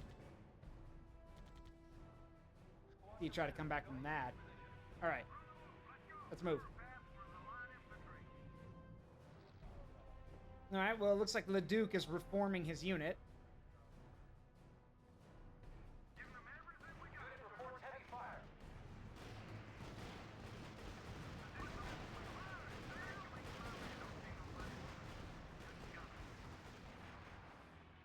There we go.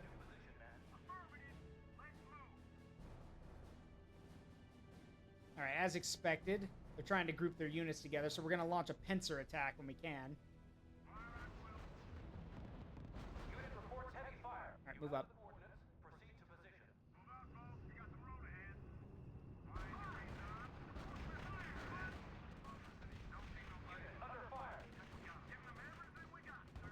Oh God, please don't come this way. Yeah, let's get our tanks moving. Ah, crap, they are coming this way. Move it around. Freaking Italian bastards.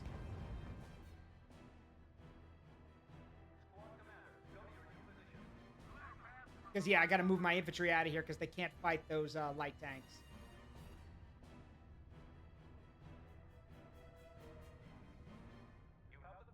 That's fine. But we could swing our tanks around to engage theirs, like that.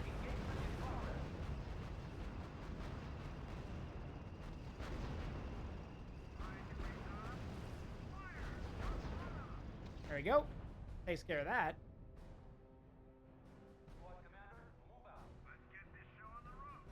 And we need to move all of our infantry together because those I believe those are Pack 40s or Pack 36s. Can't tell. Pretty sure those are Pack 40s though. Pack 40s are scary.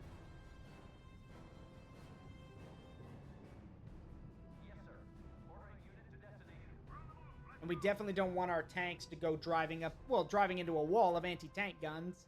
So, also it should be mentioned the reason why you want the infantry is because anti-tank guns can't shoot at infantry. So, like Sarge says earlier, if there's anti-tank guns in the woods, you send your infantry in to clear them out. This game will beat you over the head, reminding you that infantry need to go with your tanks. You need to have them support one another. Oh, no, those are Pack 36s. Never mind. Okay, it's a light anti-tank gun. Still an anti-tank gun, though. And then those are those 90mm AA guns that have been lowered to be used for anti-tank. Smart. Smart. Very smart. Yep, Pack 36.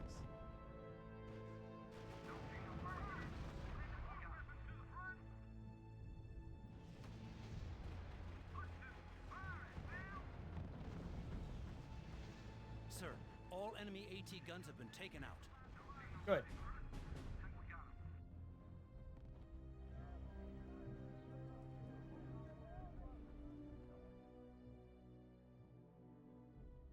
Excellent. Their headquarters is ours. Hey. I love how it's still got the Italian markings on it, meaning we stole it from them. Because yes, in game when you capture a building, it's yours, but it still produces units from that faction. So we just yoinked this from them. I love that.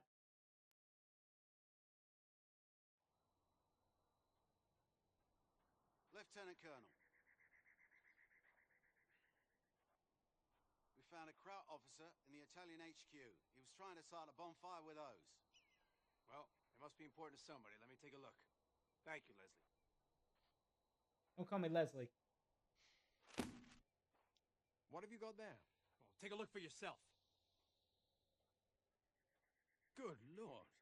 These are your orders. Not just my orders, but the orders for the goddamn whole First Army. Well, that explains a few things, doesn't it?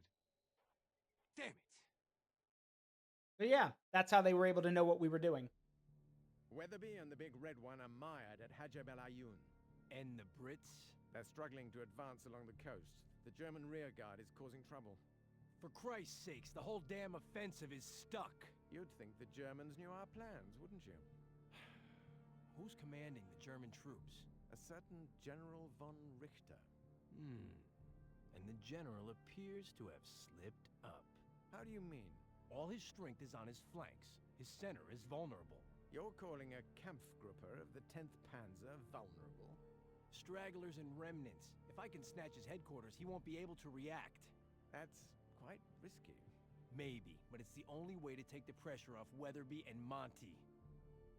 The HQ of the 10th Panzer has been spotted at Sidi Bouzid. Cut off the head and the body will die, What's up, Gun Sage?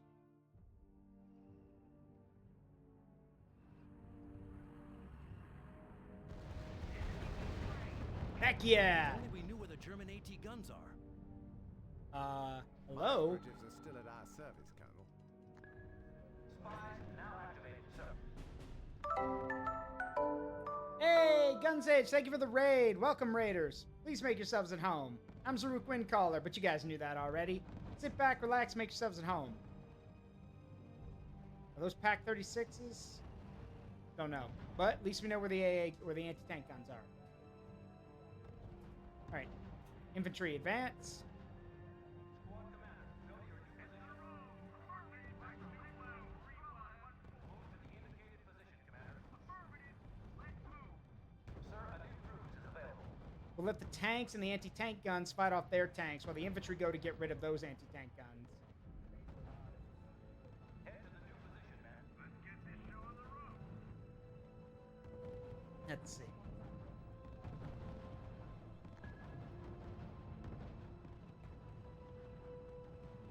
Squad commander, move out.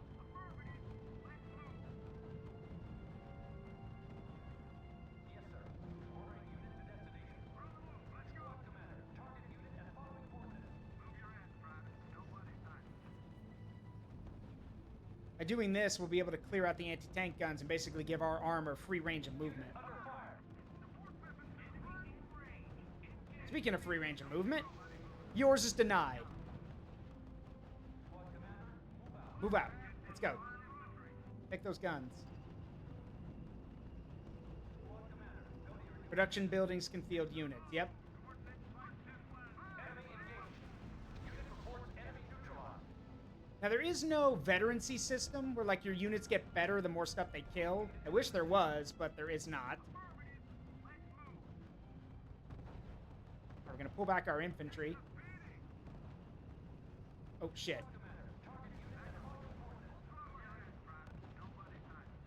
Sir, the agent we sent to spy is no longer active in the sector. Unit reports damage, sir. There we go. Squad commander, move out. All right, enemy tank coming up. We've been given a new route. Yeah, point the gun in that direction.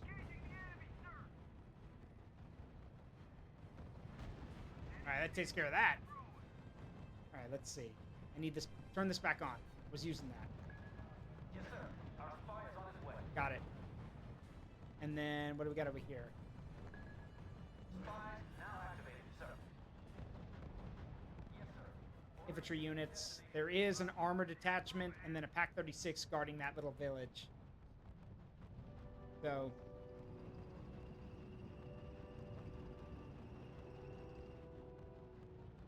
Wellington medium bombers. Hopefully going to hit something.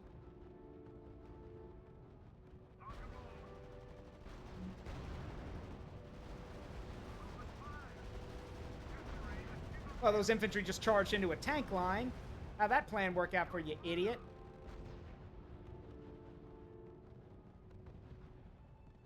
Squad commander, go to your new position. Let's get this show on the road. Let's move. If we're lucky, we'll hit your eye. Squad commander, All right, let's move. Right, buddy. Right where expected. our spy has left the sector, sir. Yeah, our infantry will take this position.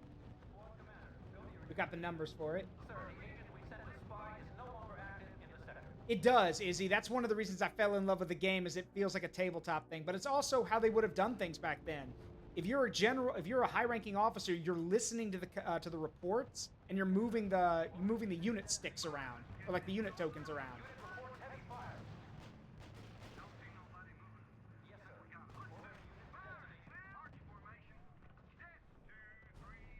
Oh shit, that's a tank. How the hell? Oh, what is that bullshit? Seriously?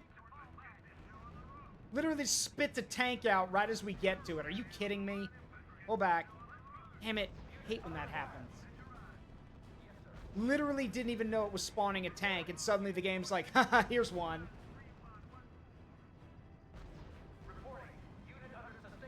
I know. We just lost one of our two of our infantry units.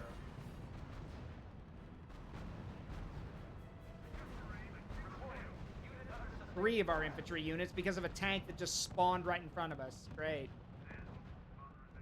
Alright, blow it the fuck up.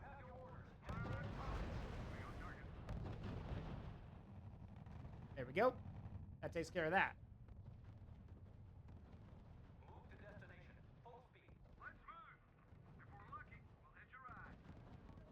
Alright, here comes a tank force.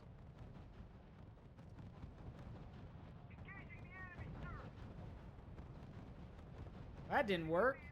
Or you did it.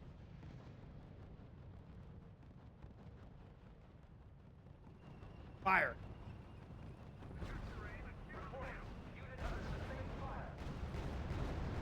That takes care of that. Alright, now we know that's a tank, and we know that's an anti-tank gun.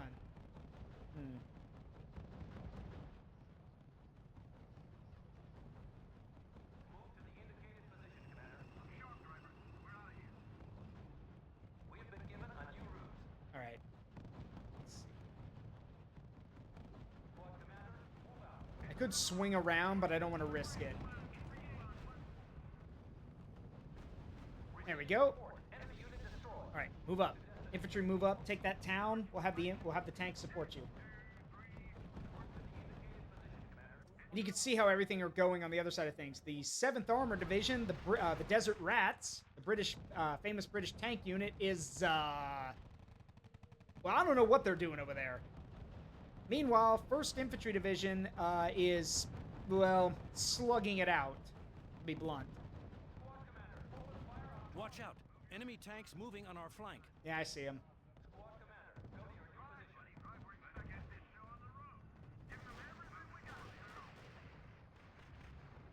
Got it. No more anti-tank. What's your armor, Colonel? You'll need at least one tank to destroy their HQ.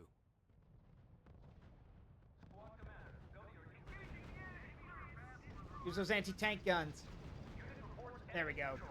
Drove right into an anti-tank line. Bye-bye.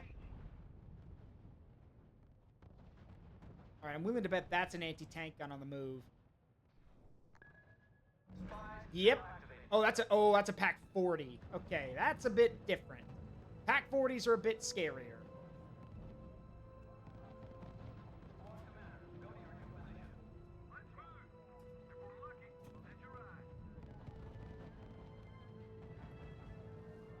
We might be able to help Weatherby and his unit out. Sir, a new ruse is available. Let's see.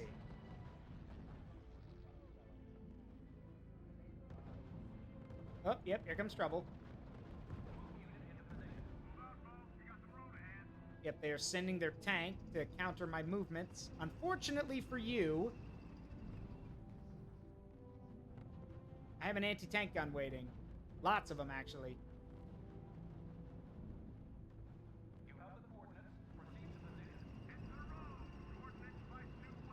And my own tanks, too.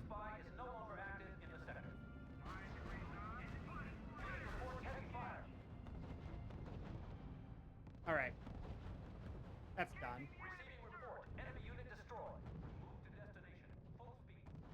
Alright, now while my tanks do have to survive, we're going to send the tanks over here to kind of back up Weatherby's attack.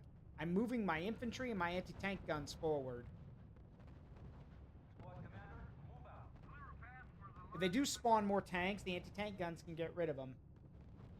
Hey, Omega Pantheon, how you doing? Yes, R.U.S.E got re-released today. For the longest time, it was delisted off Steam, but Eugen Systems openly put it back up today with patches, so you can play it on modern console, modern equipment, and all the DLC's free.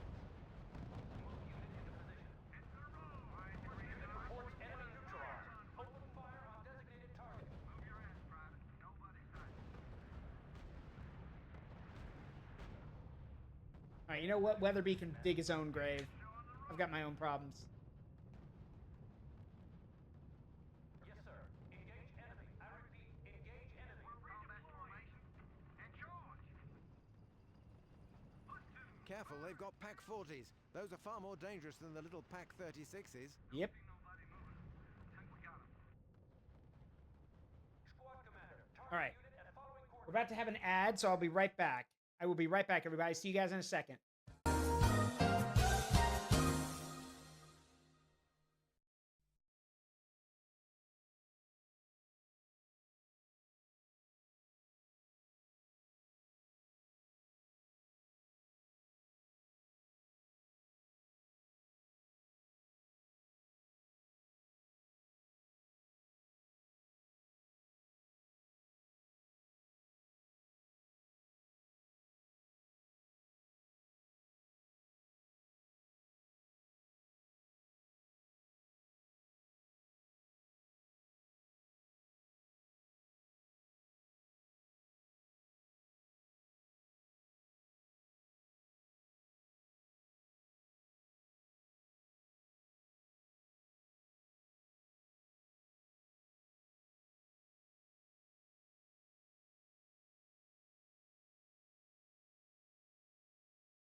Don't know why my little loading thing didn't go through, but I'm back.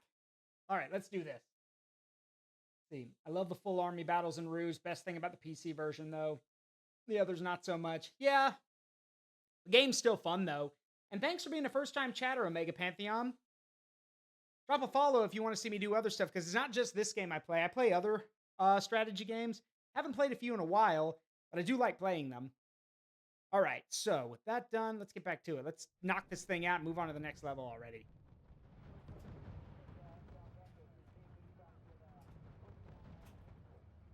'69th Panzer Grenadier. 1st Infantry Division over there getting beat up. And the Desert Rats are also getting beat up. That HQ was just a frame of wood and cloth. Yep, there's a ruse. The building's a decoy. Von Richter is luring us into a trap. There's nothing on the radio. It's like they stopped talking. Von Richter turned off the lights, yes? We're in the dark as far as knowing where his units are positioned. Damn, that hurts. My strategy assumed that we would take out his communications. It's time to get HQ on the radio and tell them we're in it up to our necks. Lieutenant Colonel, you had best be ready to dig in with teeth and fingernails until the reinforcements arrive. Yep. The moment of truth, right? Time to use every ruse we know. And to think that I could have been sipping tea in Piccadilly instead. Is that a pub, sir? Captain Kowalski, your lack of education is most distressing.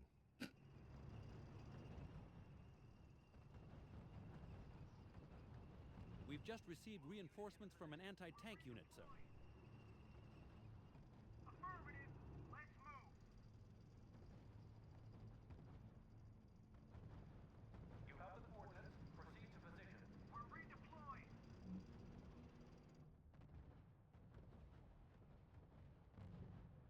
Move to destination. Full speed. Move out, folks. You got the road ahead.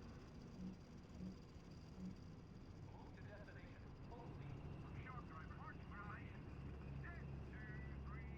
Yes, sir. Ordering unit to destination. We're redeploying. Let's move. Let's move. Quick, quick, quick. Fast, fast, fast.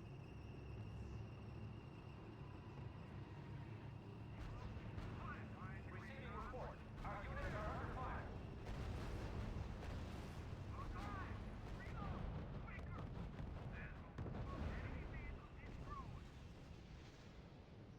Move unit into position. Let's move.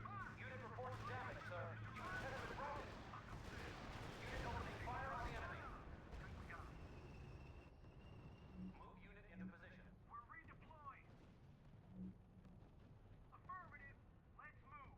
You have the coordinates. Proceed to position. We're on the move. Let's go. Proceed. We're on our way. Reporting. Unit under sustained fire. Blow them away. There we go. How do you like that?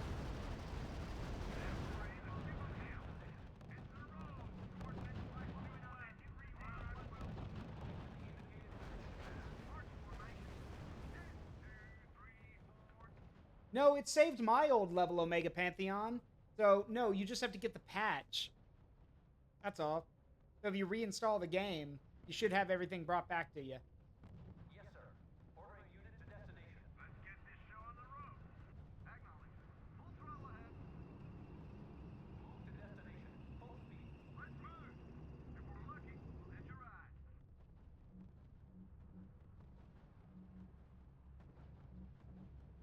5 degrees north. Reporting. Unit under sustained fire. Adjust your aim and give them hell. Got a dogfight going on, too. Look at that.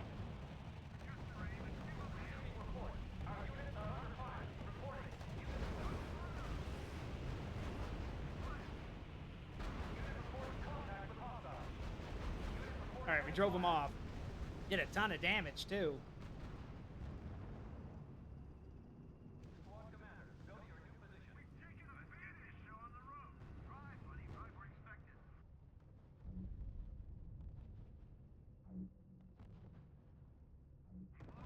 Unit reports damage, sir. Move unit into position. Clearing speed, sir. God, the range on those Panzers.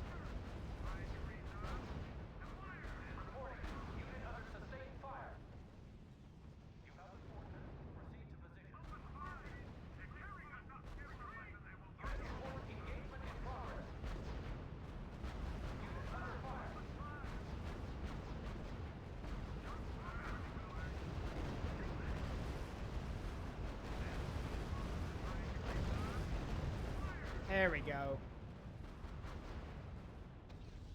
Yes, sir. Ordering unit to destination. And those guys, I guess, decided against an attack because they're pulling away. Shit, anti-tank guns The massing. reinforcements are here, sir, and they've brought recon units. My commendation, Sheridan. You snatched victory from the jaws of defeat. But we're not finished with von Richter. The recon aircraft prevent the Germans from using radio silence. We'll get them now. We'll finally discover where the enemy has been hiding himself. Don't see nobody moving. Think we got him.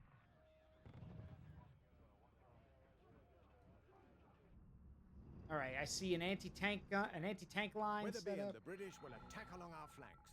Rommel may have escaped, but we can still crush his rear guard. Sir, we have reports of anti-tank guns in Gem. It'll be tight. We can't let them get a bead on our armor. Move unit into position. Lieutenant Colonel, Weatherby reports that he is beginning his offensive. Oh, good. The enemy anti-tank defenses are holding me up. Send everything you can to take them out, now. By Jove, his armor will take the brunt of the German anti-tank fire. We'll have to... Whoa, hello, Amina. Thank you. Thank you for the Show biddies. love 100. Hello, my love.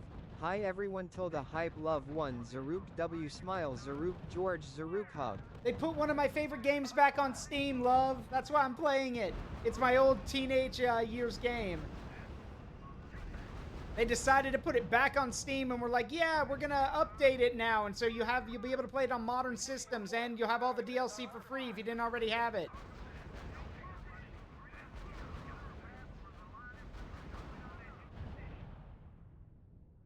Squad commander, move out. We're on the move. Let's go. All right, let's see. Yes, sir. Ordering unit to destination. March formation. Set. 2, 3, 4. Moving on that. Yeah, get those anti-tank guns. Don't see nobody. Gun set. Amplify fire support, sir. There we go. Lieutenant Colonel, the Brits are in trouble. They're asking us to flank the enemy. Oh, sure. You got it. Let's go, boys. Unit under fire. Open fire on designated target. Move your ass, Private. Nobody fire. Support weapons to the front.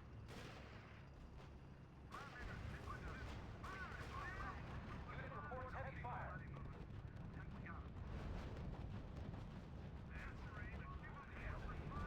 That'll help him out a bit. Reporting enemy losses. Unit opening fire on the enemy. There you go. Enemy flank, just as you requested. And I think Weatherby's guys can handle whatever's coming.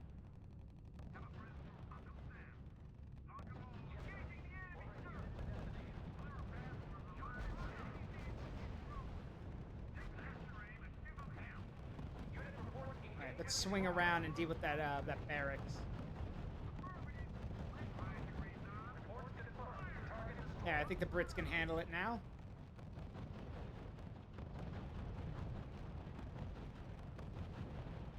Oh yeah, they got this. Or not. Weatherby, what the hell are you doing? These guys are gonna get ripped apart like that. You know what? Not my problem. He's the idiot. Let him figure it out.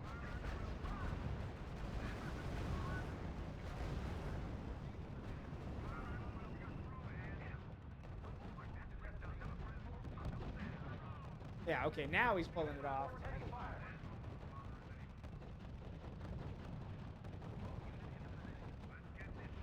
Got more tanks coming this way, but I've got my anti-tank gun set up, so that won't be a problem. Alright, I've done the heavy lifting. You guys take it from here on the flanks. Oh, the Brits got wiped out. Well, that's not how history went. Okay. I guess Weatherby can take all the glory if he wants it. Oh well.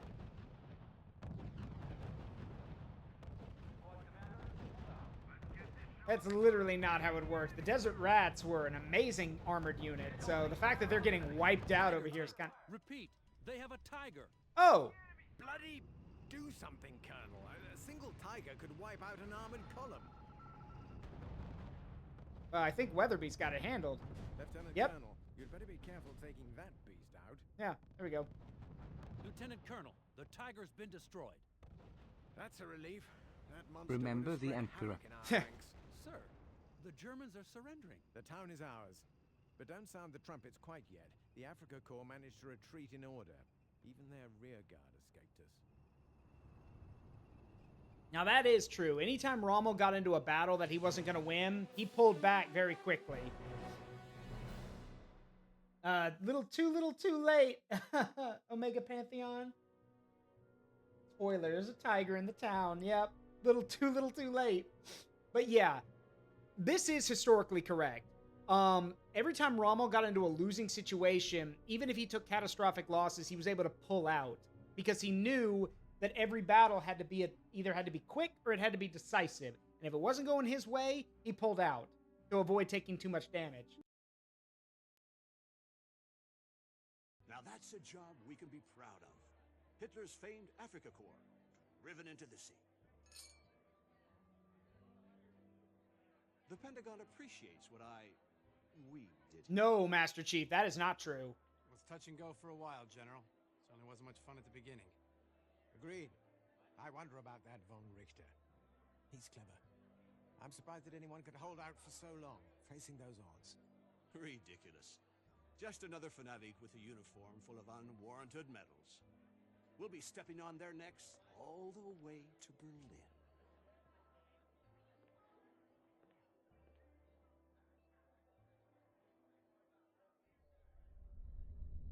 I do not like the taste of defeat. Outnumbered and lacking petrol, we did well to last so long. I see no shame in an honorable and organized retreat. We will get them next time, sir. There won't be a next time in Africa. That is true. None of their generals can stand against you. A victory here would be a waste of men and vehicles. We need them for the real fight in Europe. But besides, one of them, Sheridan, almost had us at Sidi Bouzid. Fortunately, I always keep a few tricks up my sleeve. It should be noted that he's right, but it should be noted that the I'll explain in a second. More cutscenes. They loved you in Sicily. I know, and I'll do it again here. I hope so. The Senate is worried. Public opinion is getting quite vocal about our losses in Italy. It's the Germans and their bloody defensive lines. We break through one, and they pull back to the next. Damn, I hate this campaign. That's why I suggested your name. I thought it was time for a new approach. I'm touched by your confidence. Which is well placed. Your invasion plan is brilliant. Let's hope the Pentagon sees it that way. I'm tired of being second-guessed by Washington. I'm a man of action, not a politician. Don't worry, Charles. I'll support you as far as you can go. Commander is fine. Welcome to Italy. Look, another great plan from Weatherby. I mean, he's so scared of being overshadowed by me that all he gives me is these little secondary missions. You know, ever since we landed in Sicily, all I've been is some glorified crossing guard.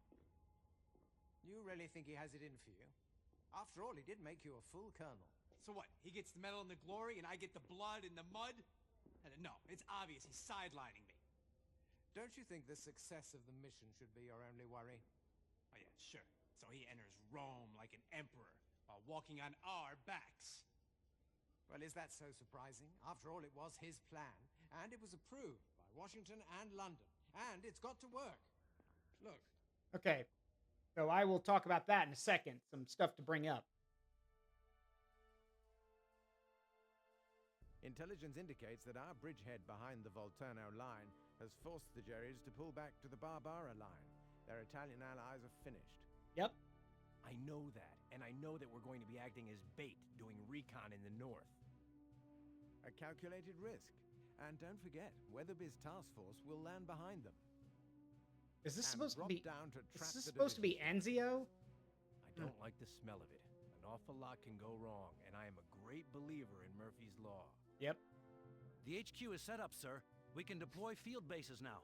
Okay, so before we do that, explanation time. Firstly, Von Richter mentioning the stuff about Africa. That is true. Many of the officers realized, like Rommel himself realized they needed to get out of Africa. Unfortunately, well, Angry Mustache Man didn't see it that way. And so 250,000 German prisoners were taken in North Africa. I will let that sink in. 250,000, 250,000 men, able fighting men, mind you, were captured in North Africa because they weren't evacuated. They didn't have a way to evacuate all of them. So these guys were completely, had to surrender. So there's that. And with such a large veteran force lost, they were already having manpower issues. Now they're going to have even more. Now, as for what's going on in Italy, here's the thing. So they mentioned the Sicily campaign. The Sicily campaign was brief, although it did lead to, well, two things of note. One, it's where the 82nd Airborne really got to show off what it could do. Hell, before their first operation in Sicily, General Eisenhower himself said he didn't believe in the airborne units. And then it turns out that, no, they did a pretty good job in Sicily. Next, the other thing that the Sicily campaign did is show that Patton and Montgomery hated each other. Patton and Montgomery were at each other's throats during the Sicily campaign. And if you want to know how bad that was, like, you can go look it up. Those two were always trying to outcompete each other, and it showed in the Sicily campaign. It also was where Patton would get into deep, deep trouble. For those who don't know, General Patton was not involved in the Italian campaign. And that's because during the Sicily campaign, Patton decided that the best way to handle a soldier who had a fever and had malaria and was also suffering from combat fatigue, decided that the best thing to do was to slap the shit out of him. He didn't do it once, by the way. He did it twice to two different guys. And with the second guy, he almost pulled his sidearm on him. Thankfully, the doctors restrained him. Now, this obviously was going to be a political disaster. And at first, Allied High Command was able to keep it under wraps. It didn't last. The public found out about it really damn quick. And when they did, there was a huge outcry for Patton to be fired. Instead, Eisenhower realized that Patton was still going to be useful, so he basically put him in the doghouse, basically. He was still there, but he wasn't doing anything.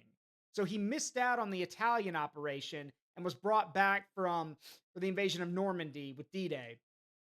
But basically, the Italian campaign, how do I describe this to y'all? Basically, all you need to know about the Italian campaign is the goddamn hills. The Italian campaign is literally oft-forgotten campaign in World War II because it was literally just slow, grinding warfare pushing against German defensive lines that continued to fall back. That's mainly because of the German general in question, Albert Kesselring. Kesselring was probably one of the greatest generals that Germany had. He was a master of defensive warfare. He understood every part of the military, from aircraft to artillery to tanks to infantry. He understood all of it because he had done all of it. So, yeah, no. With Kesselring in charge, it meant that every time the Allies gained any ground, they bled for it. And the thing about Sheridan mentioning, Weatherby marching into Rome like a conquering hero, actually, you're saying the hills, does that involve the Matterhorns? No, but it does involve Monte Cassino. And finally, like I said, think about Rome. So it wasn't Weatherby who wanted to march into Rome. It was actually Mark Clark, commander of the Fifth Army. Mark Clark is, okay, for lack of a better word, Mark Clark gets a lot of shit thrown at him. Rightfully so, honestly. But it's not all his fault. Mark Clark was basically General Eisenhower's right-hand man in Italy, parts of North Africa, Sicily, and then Italy. He was basically Eisenhower's right-hand man. And when Eisenhower went to go and plan the operation for Normandy for the invasion of France, he put Mark Clark in charge of Fifth Army and the American forces in Italy. And Mark Clark proceeded to bumble and fail his way upward. So let me put it this way. There was an event in the Italian campaign where one of the what was it? When one of the German lines was broken and it was falling back really haphazardly. Had Mark Clark ordered his men to actually move forward and surround them, it would have broken the entire German defense of Italy. General Clark decided instead to go liberate Rome. Because I guess he figured that he'd be a hero for liberating Rome. Guess what? He's now a cautionary tale of generals who don't know what the fuck they're doing. Because every single historian and general today says the same thing. Mark Clark was an idiot. He should have captured the German forces rather than taking Rome for his own ego. And you know what? It didn't get him fired, but it certainly didn't make him any friends. Heck, Eisenhower didn't even come to defend him after that. So Mr. Clark had a very meh career after that, but it was very clear that he wasn't going to go any higher than he already was. So, oops.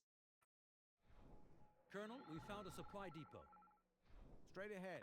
Let's take it. If we set up supply depots at existing supply dumps, we'll be self-sufficient in resources. Yeah, these are the supply dumps, which give you, they only have a set income in them, but this is how you get your money. Here comes the money.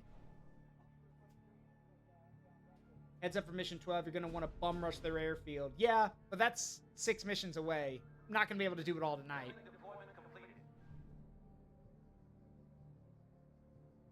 Yeah, so supply convoys send $9 to your HQ. So it's 3 trucks. Let's build a barracks and send some reconnaissance north. Not yet. I want to grab this one too.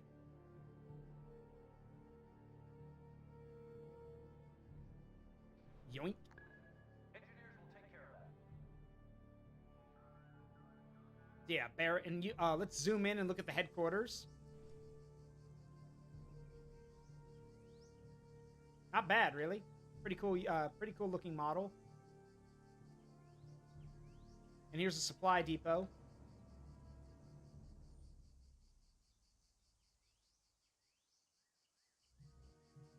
You guys can see the engineers at work building everything. There we go. Building deployment completed. Now it's going to take $20 to build a barracks. We got to wait on this other supply route. Now, here's the thing. Correct, Andrea. Correct.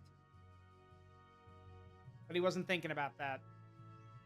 Now, here's the thing about about how the factions work. In the game, Germany may have the most powerful tanks, but there's a bit of a problem. German supplies were never logistics were never good in World War II, and to make up for that, Germans get reduced supplies from supply depots. So you really got to commit when you fight as the Germans. Now, let's get this barracks built.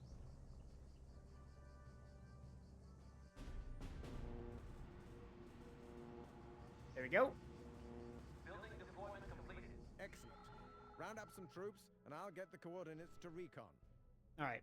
We need recon units. They'll allow us to spot the enemy even when they're hiding in the woods. All right, let's get some jeeps. New unit production requested. Got a Willis Jeep as our recon unit. The zone is this forest. We need to know what's in there. A recon unit's line of sight is blocked by buildings and woods. Don't let the enemy take advantage. Yeah, so we want to get our recon units into the woods. Squad commander, go to your new position. Reverie in the morning. Yeah, it's ambush time. Yes, sir. Colonel, recon says we have enemy infantry holding the forest.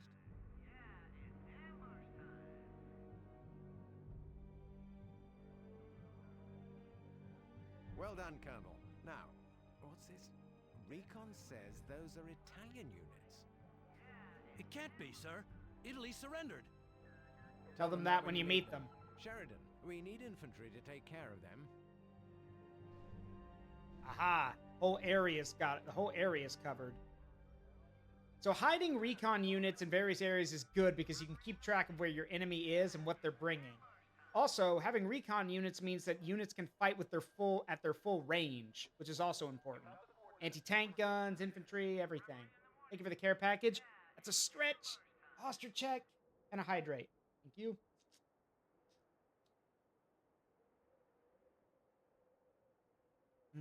All right, let's get some infantry. I'm making a lot. This is HQ. New unit production requested. Light infantry reporting. Light infantry reporting. Head to the new position, man. I'm actually going to split them up slightly. We're going to send 2 here, 2 here, and the others are over here.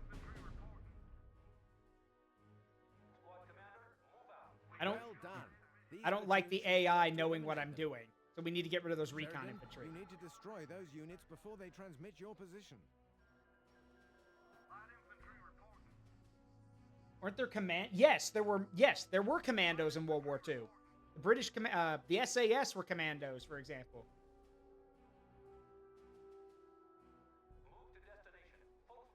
Okay, and now because we know where they are, they don't get a surprise attack on us. If we were going into the woods and we couldn't see them, they'd get a surprise attack, which would do more damage. But we can see them. So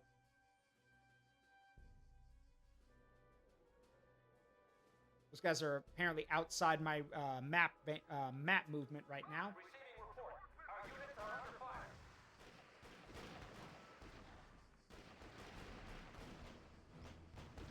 Chase him down. Don't let him get away. There we go.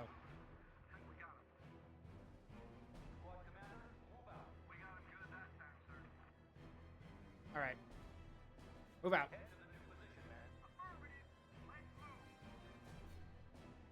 I'm actually going to make 2 more. Rookies are training. They'll be ready soon.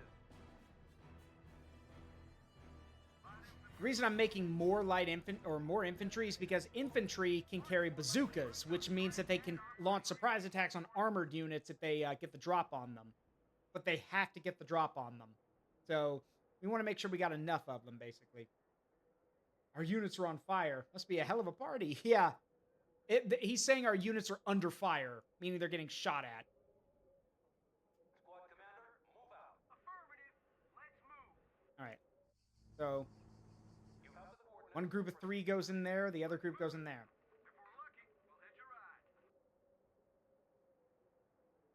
Squad commander, move out. Clear path for the light infantry. One of the scariest things in this game is anti-tank guns hidden in the woods. Because again, if you don't have infantry, there's no way for you to counter them unless you want to get close and have your guys get shot. You can use air power, but you're better off using infantry, honestly. Unit reports damage, sir.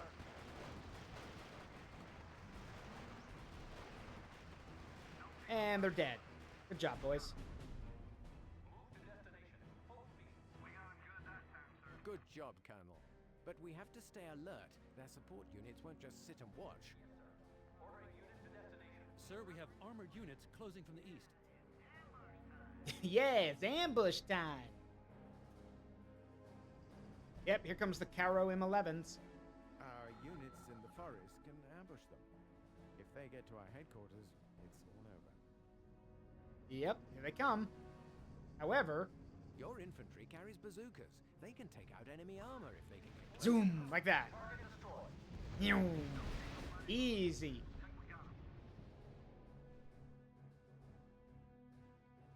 Surprise shots are 3 times as powerful. But still, something isn't right. Let's have a chat with the prisoners. Information from the prisoners shows that we are indeed facing Italian troops. I thought the Italians were finished.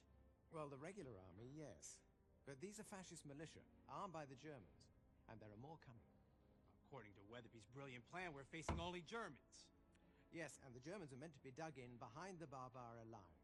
But we're getting a lot of radio traffic. This stinks. I'm getting a bad feeling. Okay, let's prepare for an Italian attack. Campbell, yes, you try to find out what they're doing. I'll let Weatherby know his wonderful plan has to be canceled. Right away, sir. Kowalski, give me Weatherby's ship on the horn.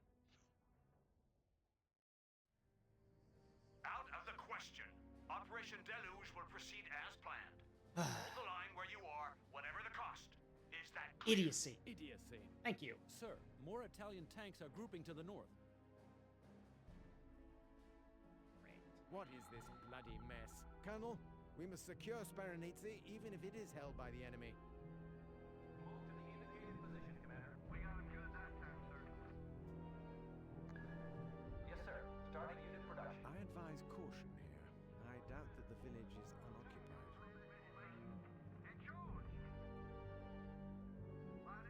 Reporting. Unit under sustained fire.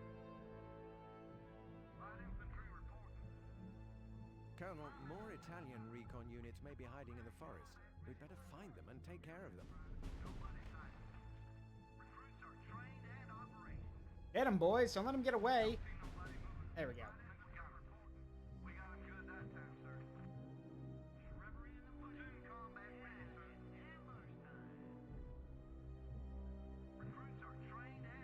We need to be able to guard all the openings with our infantry. As I suspected, the Italians are indeed laying ambushes in the towns.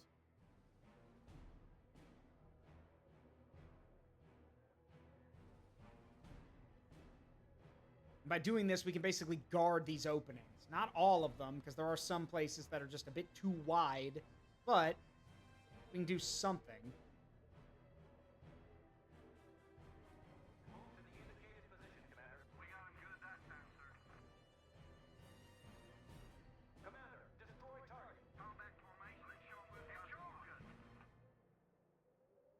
What I mainly want to do is I want to set up, we've got infantry here guarding this approach. I want to get some guys here to guard this approach, and then we're going to move in and secure the city, or the town, which will give us the northern approach. Because tanks have to take the roads or open areas. They can't go through the woods.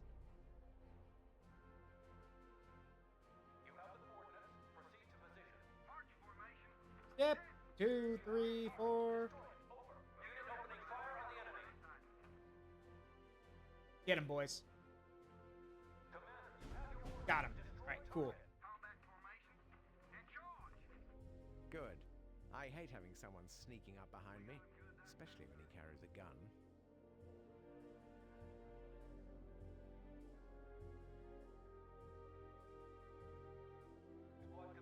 All right, let's take the town.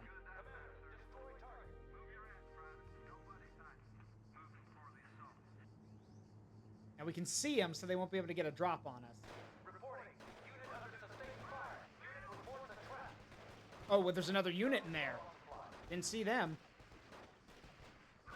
Go, go, go. Move, move, move. Take the town. Go, go, go.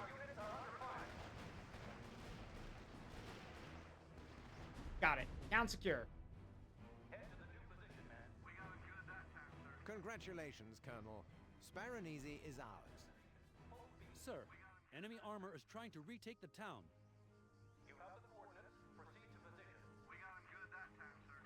Your turn to use the village to prepare an ambush. Cities and towns are very useful for that. Mm-hmm.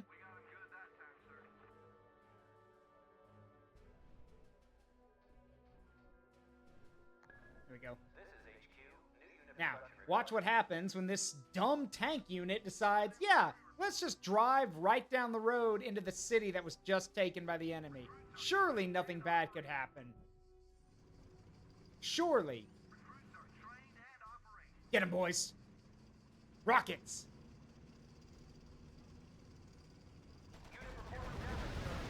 Yep. Idiots. Womp womp. Great stuff, Joe. They won't get this one back easily. And meanwhile... Colonel, we can't expect any reinforcements.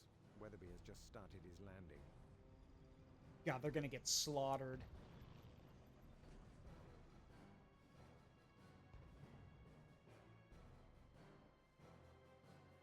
Radio traffic is rising. I'm afraid we're looking at an attack on our entire perimeter. Copy that. Let's get some more dudes. Rookies are training. They'll Colonel, be ready soon. I think it's high time we tried to get some intel, either sending a spy or decrypting their communications.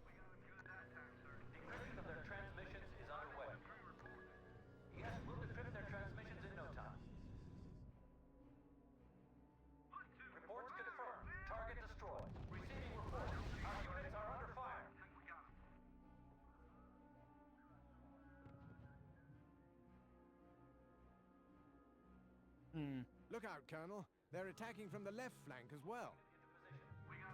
Which is why I put some guys over here, because I knew they were going to try that. Reporting. Supply depot nearly out. We don't really have a QRF. I don't have a quick reaction force. But if we set up the infantry in just the right places, we can basically blunt any attack. And again, if we can if we can slow them down long enough for us to get more guys to the right place, then all the better. And plus, since we have recon vehicles in certain areas, we can see what they're trying, which is always important.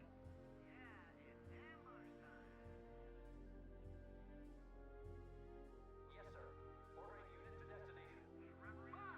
Sir, reporting enemy unit has been destroyed. Get them, boys. Or that idiot could try this route. How'd that plan work out for you, dummy? Supply depot depleted. Also, yes, I'm not blind. I see the giant German death stack right there. But that's not our problem. That's Weatherby's problem. And Weatherby's problems are his problems, not mine.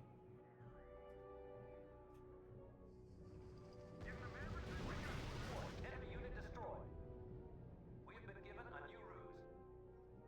Actually, what are those anyway? Hang on. Oh, yeah, we can't do that. It's not our sector. Okay. Reporting enemy losses.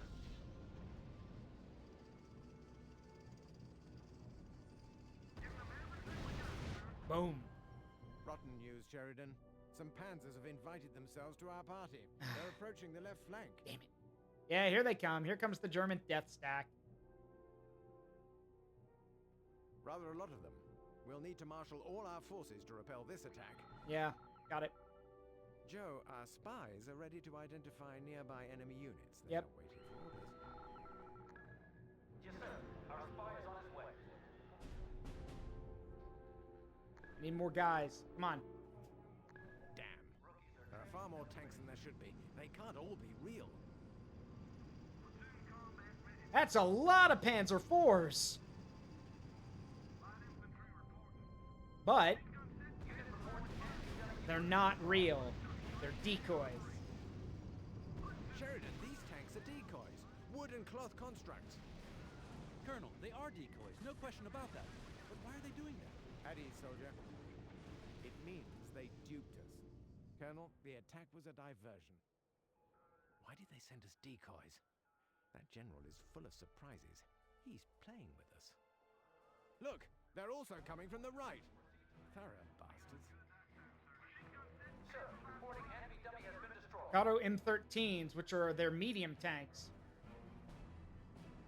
Our spy has left the sector, sir. But We've been given a new ruse. doesn't matter. Take it out. Reports confirmed. Target destroyed. Receiving report. Congratulations, Sheridan. The Germans haven't been able to break through. Don't count your chickens before they hatch, Colonel. Squad commander, move out. Germans are always going to try some sneaky bullshit. Move to the indicated position, commander. Reporting enemy Yep, dummy another down, decoy. sir. They're all decoys.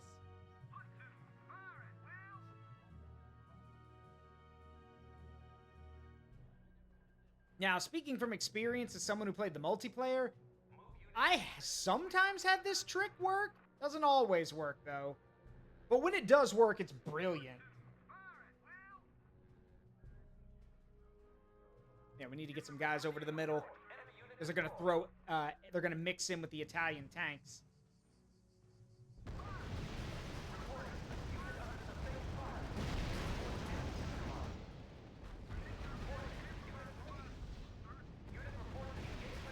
Yep, more decoys.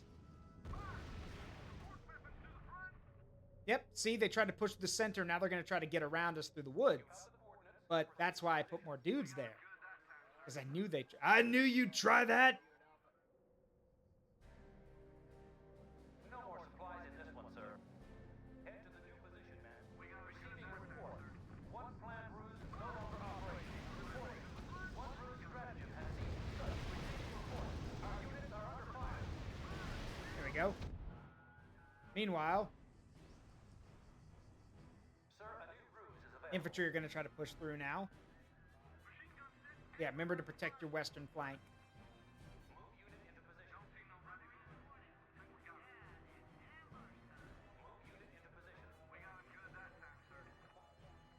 That just leaves the Legion Tagliamento.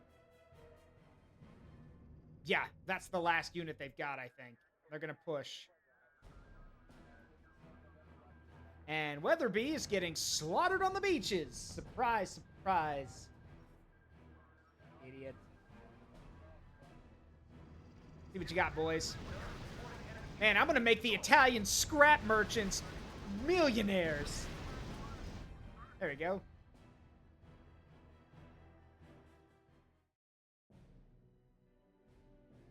Well done, Colonel. They're giving up.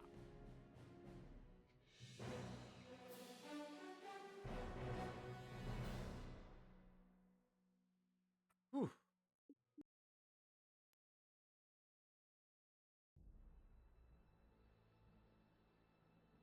We are ready to crush them, Herr General. Not yet. I'm waiting for another guest. Jawohl, Herr General. Prometheus's information is amazingly accurate. Yes, General? Nothing. Just thinking out loud. My God. It's a massacre. The losses we're taking. That idiot! I told him to cancel the landing. Well, Weatherby's asked us to reinforce him, so what shall we do? If he was alone, I'd say let him die. He's got a lot of good men that deserve better than that. What can I do? I don't know. Why do you think the Germans aren't using their full strength? Yeah. Why haven't they thrown everything they got at us yet? Well, I'm thinking because they don't have to. Because up to now, they've always been one step ahead of us, knowing exactly when and where we'll strike. Then we don't play by the rules. I thought it was Weatherby's stupidity, but you're right. Too many coincidences. The only way we'll get out of this is to ignore the plan. Given our latest recon and my best guesses, I'd say the Germans are massed here. The Italians here and here. If we hit the lead Italian troops, we could turn things round. So we'll hit their soft underbelly and the Germans will have to react. Weatherby is taking all the supplies to support his landing. We'll have to live off what we can capture and tighten our belts. See the supply depot? You should send infantry to take it. Yeah, I gotta clear the place out first. But sadly, as much as I want to keep playing, because this is one of my favorite games, sadly we must stop now, because I've hit my limit for the night. But this is R.U.S.E. Also, fun fact, there are actually operations. These are challenge missions, and they're all really interesting. So like, here's the Anzio landing operation. This is a what if where the Germans actually invade in Operation Silo or Sea Lion. And then we have the Battle of Kharkov, which is one of the battles at Kharkov.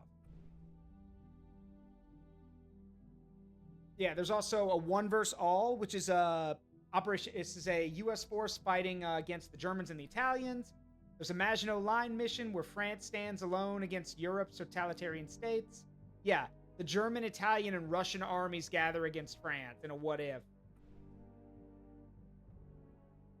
Yeah, and now Great Britain stood out of the war between 1939 and 1945, being that the sole free country remaining in Europe, Old Albion is finally caught in the forge of history and attacked by Europe's totalitarian states. Unfortunately, compared to its enemies, its equipment is old and outdated, so it's a what if. Most of them are what ifs. There's a battle in Serenica where Rommel is still fighting even in 1945. There's, Italy never joins the Axis, so Britain, the US, and Italy fight Germany, which, that's it, actually. But yeah. And then there's, battles where you basically get to do a skirmish map. So it is really cool. This is a very fun game. It's one of my favorites. And it does get hard. It gets hard later on. But with that said, we are going to call it for the night. We are going to go raid someone, though. Stick around for a sec. Let's go say hi to somebody. Let me see who we can go raid tonight. Is anyone I know streaming right now? Gotta be someone, right? Let's see.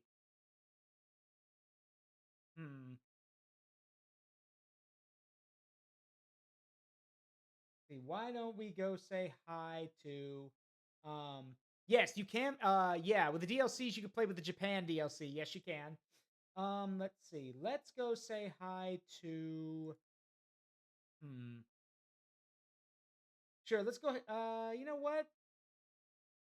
Yeah, let's go say hi to Akio. They're playing Elden Ring, and I know for a fact that that's definitely a game you want to play with people there to back you up.